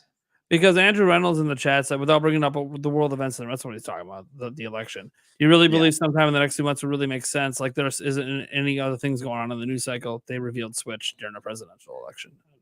Also, presidential election takes place in the elections in November, not September, my friend. Not September So- or October. Also, and if you want to talk about, I'm very plugged into politics, so I apologize. No, If you want to talk about election news, both the DNC and the RNC are over, and the next thing isn't until the October surprise of whatever happens with whatever candidate. There's always an October surprise with elections. So like literally September is kind of like the lull in politics. and the whole world doesn't necessarily revolve around US's politics anyways. Exactly. This is an international reveal. But yeah, like products, is the new iPhone not being revealed and released next month because of course it is. Hey, PlayStation 5 Pro is coming out this holiday. Yeah, probably going to be revealed next month. Like the world doesn't stop, guys, because there's an election going on. I know people put a lot of emphasis on politics. People don't stop buying shit because they got to go to the poll and vote, or their candidate wins or loses. Like life moves on. Life exists after you cast your vote. Now, how it affects your life, definitely. Yeah. I mean, that's different, but it's just pointing out that like companies have never stopped because there's an election going on. It's just like there's never. I mean, it's not like a. It's not like they were releasing it this year. I know what Andrew's referring to. Yeah. I mean, I'm not going to talk about it on stream. Yeah, same. I was. I think I was. About I totally to go down that know road it. Too, so. Yeah, like Andrew, if you're listening out there, I don't want to go too much deeper. I know exactly what you're referring to, and I am super plugged in on all that, so I know what you're saying. Yeah, there is a lot going on. But to segue, I did want to say one thing. Pavlam, I didn't know you dyed your hair. Oh, you never? Have I always worn hats on the pod recently? I knew it was that color, but I didn't know you did that. Oh yeah, my hair is 1,000% dyed. I figured this would be a great opportunity for me to share a picture with you guys on stream. Oh boy! Oh, of when I had bleached hair in high school. It's my senior picture, but it's a special picture. Great! This is an exclusive reveal, baby. Let's go. It is actually. So let me get to the present here, and you guys are in for a treat. Okay, this is 2003 around now, right? So 21 years ago. Let me see here. Share screen. We're gonna go with this window here, and there you go. Hold on. Wait, what photo is this? Holy crap! Oh my god, I gotta see this. Oh man, this is senior year. Yeah. Look at this, dude. I got the game collection, and look at that. Look, Castlevania right there. Right there. Track and field. I can see Roger Rabbit. Were you like a model or something? Like what is? Hold on. We got to zoom back out. Let's look at you. Hold on. 2003. Dude, look at the. Was this your senior class photo? Yeah. Bro's hitting him with It's I graduated 2 years after. So I walk into Jostin's. Okay, I see. To Jostin's photography place. You've seen your picture, and it's the one where you get to take your fun one. And I got like duffel bags of Nintendo games. This is such an awesome pic. Like this fucks heavy. Oh my god. GBA right here. You would get so much fucking clout. Oh my god. I was like, no wonder he wants to show this. This is like baller territory. Yeah, right? This is sick as hell. Showing off all this amazing gaming collection shit. Even back in 2003. Hang on, there's a Twitter user. On top of that, he looks like a fucking Backstreet Boy. Right? Yeah. There's this Twitter hilarious. user called Cake. It's something Cake. Hang on, I gotta find it. So little did we know, if he takes the glasses off, put some contacts in, shaves the beard, there's a fucking stud just staring right at us right now. Well, I always have glasses or a mustache. User who is obsessed with. Oh, there they are. I found them. You should always reply have a to beard this either, Twitter or users, like one of these Twitter users tweet right here with this picture next time that because they flex like all their they have like a giant games collection too. They're more GameCube oriented though. Like that's their whole personality. Next time they try to flex something, you just throw this picture at them. That is like the coolest senior class. You'll get hella clout from it, I bet you. You guys see the this towel, right? This is a beach towel. It's a beach towel. This was a Toys R Us pre-order bonus Super Mario Sunshine beach towel, and I wish I still had it. Oh yeah, it upsets me. I don't. Oh, it's a beach towel? Damn. Beach towel. It was nice too. I'm gonna look it up on eBay right now. This is the Gold N64 controller. Of course, the Ocarina of Time Collector's Edition right here. Love the Luigi standing there. Yeah. Oh, yeah. I still have the bobbleheads. Oh, dude. That beach towel is worth between $350 and $1,000. Oh my god. You just looked it up? Yes. Oh, not that he would sell it. Yeah. Wow, this is sick. This And you is see- so cool. I have Wow. the wrestling game Whoa! here. Yeah, I- Wow. It's a Hulk horrible Hogan game, cover. but I've always been a huge Hulk Hogan fan since I was a kid. Still. I've been a Hulkamaniac for life. Oh gosh, should have had you on that October episode that I had RGT God. on because he showed up on the show Yeah. dressed as Hulk Yep. Hogan and did a Yeah, whole. well, I bit. know he's a huge fan. It's funny because we're both, 85ers. So of Mhm. course we grew up with Hulk Hogan, and I don't agree with everything the guy's done. I will say that. I was but- about to. Yeah, yeah, Speaking yeah. of politics. exactly. And you know what? That's life, though. You No, go yeah, through this exactly. life, and you're Yeah. not gonna agree with Mhm. everything everyone's Mhm. done, and no one's a perfect saint in this world. But Yep. yeah. Dude, what You kind know, of shoes you rocking back there? Even those I look know. fly. Damn. I think those You are got those are like Etnies or something. their Etnies or DCs, probably. Okay, God, that's Yeah. awesome. dude. I thought So back to the, Stash has just always been a stud. they were the Back all to the the time. Future self tying Damn. See, I shoes. thought we were gonna go back to like some What? age where it's like, oh, he just looks like a complete like nerd. No, he's just a No, stud. He's literally just a stud. His whole life. He's in his Robotnik phase right now. It doesn't matter. He's just a stud. This is funny. I didn't know what I was getting into when we made you a member of the show every day. Oh Look at man. the jorts too. Oh my god. Yeah, dude. You know the kind of confidence even back then you needed to wear jorts? That's a confident man. He knew Yeah. what he was about. So for true. Oh yeah, it's funny. You call them jorts, yeah, jean shorts. They were. I thought they were still in. It's funny, like It was Yeah. 2003 was just a little bit. Yeah, they're starting to. So to still pull it off, but you pulled it Yeah. off and it Oh, looked good in 2003. That's Oh, the for thing. sure. Like that's confidence, man. I've always said, I have my own style, and that I don't know anything going on at all whatsoever in the world of fashion. I don't know anything, and I don't want to. I just have my own style, and that if I'm out of style, that's okay because it's my own style, and eventually it might come back into style, and it usually does. And then I remember how find out, excited someone I got. tells me. I remember how excited I got with Jinko jeans, but I got them like 4 years after no one cared about them anymore. I came to school. I'm like, Oh, "Dude, classic. I'm so cool with the Jinko jeans. Like, what the fuck are you wearing that shit for? Get that off. I'm like, oh, wow. I wasn't allowed to. I wasn't allowed to wear Jinkos. Yeah, My Eric's mom camera would is not allow broken, it. by the way, guys. My phone probably died Yeah. because I've been busy all day. I haven't charged it because that's the camera he was on. Oh, my that's phone. right. Yeah. Yeah. Anyways, yeah. all right. Well, that's going to do it for the show. I don't think we have anything else going on unless for some reason Favlam wants me to click on this hoarder link. What are we doing? Oh, that was for Steve to reply to. That's. I was Oh, saying he okay. should- What he the should- hell is this? I was saying he should reply to this person on Twitter sometime when he Oh, whenever they Okay. because they flex their games a lot on Twitter. Yeah. Like that's their whole personality. I was like, you should reply to it and you'll get a whole bunch of followers, I'm sure. Dude, you dropped your Oh. 2003 grad pick. What? Yeah, that's what I was should- saying. Yeah. That's what I was saying. Like literally just reply sometime and be Dude, like, if "Yo, you look were, at this if shit." you drop that pick on socials, I'm gonna make that shit go viral. Oh yeah, that's gonna be we're gonna That's be so making you fucking pop viral. off on Nintendo I'm Twitter. gonna put Yeah. it in the dude. I'm gonna put it in the banner of the Nintenbyte Podcast Clips channel. Yes. I You totally gotta- would. I'm not ashamed of it. I love Well, that. you You're gonna have to gotta- find gotta the- wait, to though. make it fair, I gotta throw in senior photos of me and Eric as well in the banner. Oh god, yeah. That'd be funny. You also gotta wait till there's like a retro game or something announced for the direct, or like something along those. Or what you should have done, quote tweet the GameStop like announcing they're a retro store now. That's what should have happened, but that's I guess too late now. Oh, But right. anyways, Yeah, quote tweet him. I've always been a retro store. yeah, exactly. Yeah. That's good. That is good.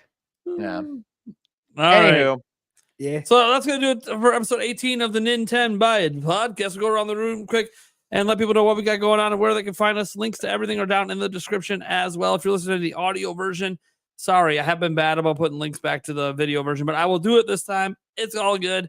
Let's go ahead. Oh, by the way, if you're listening to the audio version and you're like, this podcast is too long, go watch the Nintenbyte Clips channel and just click on the topics you care about. You only want to hear Switch 2? Shit, we got a whole thing for that. You want to hear about the GameStop? We'll have a whole thing for that. Like, hey, it's all good. Let's start with our guest, Favlam. what up?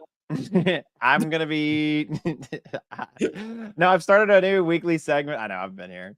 I've started a new weekly segment every Thursday now called Nintendo in a Week on Twitch, and we do a video about it weekly as well. So if you want to hear about like, it's kind of like the podcast, but it's like I would describe it as more bite size and quick. Boom, boom, boom. I do quick bits news, and I do one case study topic that either is news or is just something I find interesting about Nintendo's history or just a Nintendo topic. So like the last week was when do we think Switch 2 is coming out based on previous, and also let's take a look back at other like every single console release from the Nintendo Switch. And then so this week I'm thinking of doing how Animal Crossing saved the world as like another, Animal Crossing New Horizons specifically. Stuff like that. But specifically, subscribe to my YouTube channel because I'm putting content out like crazy now. I'm actually almost daily short form, 3 times a day, and weekly long form. I have a video coming out about the best Nintendo Direct next week, and I will be also I also have some reaction to the Direct and reaction to the Sonic trailer and everything else. So go check it out, please. Would appreciate. All right. Eric. According to my camera, I'm gonna just be here forever. So what would be actually really funny if I wore the same shirt next week and started in the same exact position, so it looks like I just never left. Just to remind Pavlam, you according to my calendar, you're on again next week. I am. According to my calendar. I don't know if you remember. I do. I have it in my calendar. Sorry. Okay. Yeah. Yeah. No, I was just but checking. the rest of September guess. is a wash. I might be able to make like the 20. Oh, hang on. Sorry. The 25th work at the Yeah. soonest. You just let me know, man. You can Otherwise, come on as often as you want, yeah. especially right now when like just restarts down and out. Yeah. So I would say that's the earliest you're gonna get me after next Yeah. week. But yeah, next week we can do whatever. So yeah, that's fine, man. yeah. All right. Well, Eric is obviously here pretty much every okay. week unless he tells me he's not going to be. Yep, pretty much. And he hasn't told me yet because things keep lining up just right. Yeah. Except for today. It was almost just right as in I'm late to the show. Yeah. But pretty it close. still worked out. Yeah. Let's see. We got the show started late anyways. And part of it was because Eric was late, but it's not a behind the scenes stuff. Thunder Stash, yeah, man. Yes. So again, last weekend, I played through and I beat Castlevania 1, 2, 3, 4, Bloodlines, and Rondo of Blood. And it was a great time. Some of these games I actually hadn't beat before. So I beat Castlevania 1 and 2. I had not beat 3. I had not beat Super Castlevania 4. I had not beat Bloodlines or Rondo of Blood. Played them all. Got my ass kicked by them all growing up. But took revenge on them over the weekend. So all those reviews are coming out. I'm posting Castlevania 1 tomorrow at 4, and I'm going to post a new review every other day. And then also look forward to a review of Iron Meat. That game comes out September 25th on all consoles and PC. And again, it's supposed to be very, let's say similar, but inspired by Contra. And so I'm very excited to check that out. And that's what I'm working out on right now. You know, besides that, I'm just on Switch 2 watch. Yeah. I think we all are just hoping and dreaming. All right. Well, you guys know who I am. I'm Nintendo Prime. What's up? Host of the Nintenbyte Podcast and obviously run the Nintendo Prime YouTube channel where we host the show, although we have the Nintenbyte Clips channel. If that's the only way you watch the show, that's totally fine. I get it. Like, I don't always watch all of like one podcast I do, like it's the WAN show by Linus Tech Tips. So it's like a 4-hour show. So like, and it's on Friday and I'm usually busy. So, but I watch all the clips that end up going up on their clip channel. That's where I got the idea for the clips. I'm like, hey, if I think this is useful, I'm sure other people do too. That being said, we have an audio version that's pretty much everywhere audio podcasts can be heard. I think there's like one place we're not, but all the big places where we're at. So that's all cool. Spotify's our biggest audience, but we have a growing audience over on Apple Podcasts as well. I'd say one on Google Podcasts, but you guys know what happened to that. So that being said, we'll be back same time next week. I don't know what the topic's going to be. I assume something Switch 2 will be in because it seems to just happen every single week. Maybe there'll be new rumors. What I can say is the Echoes of Wisdom previews are next week, as are the Jamboree. Oh, nice. So I'm trying, not successfully, but I'm trying to get somebody on the show that actually played the demos at PAX.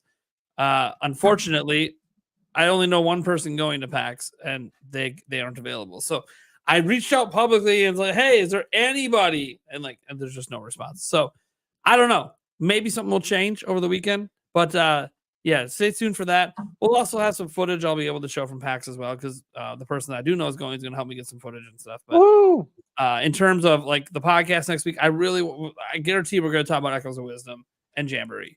It's just going to happen, which makes sense. Hey, we have Flavlam on next week, so it's a great week to talk about Jamboree as well. Yeah. After we get a bunch I'm of footage. excited. So Submit I just wanna footage. get someone on who Submit played early it. footage. I want to see it. Yeah. Give it to me. So that. So yeah, we'll have previews to talk about next week. That's gonna be cool. So those I know for sure will be topics. What else have we talked about? I have no idea. I'm excited as a content creator because that's at least 2 videos for me to make at least. So that's pretty cool. All right, guys. Thank you so much for tuning in to the Nintenbyte Podcast. We don't have an outro. Bye, everybody. Actually, technically, I have an outro. Here it is. Oh, yeah.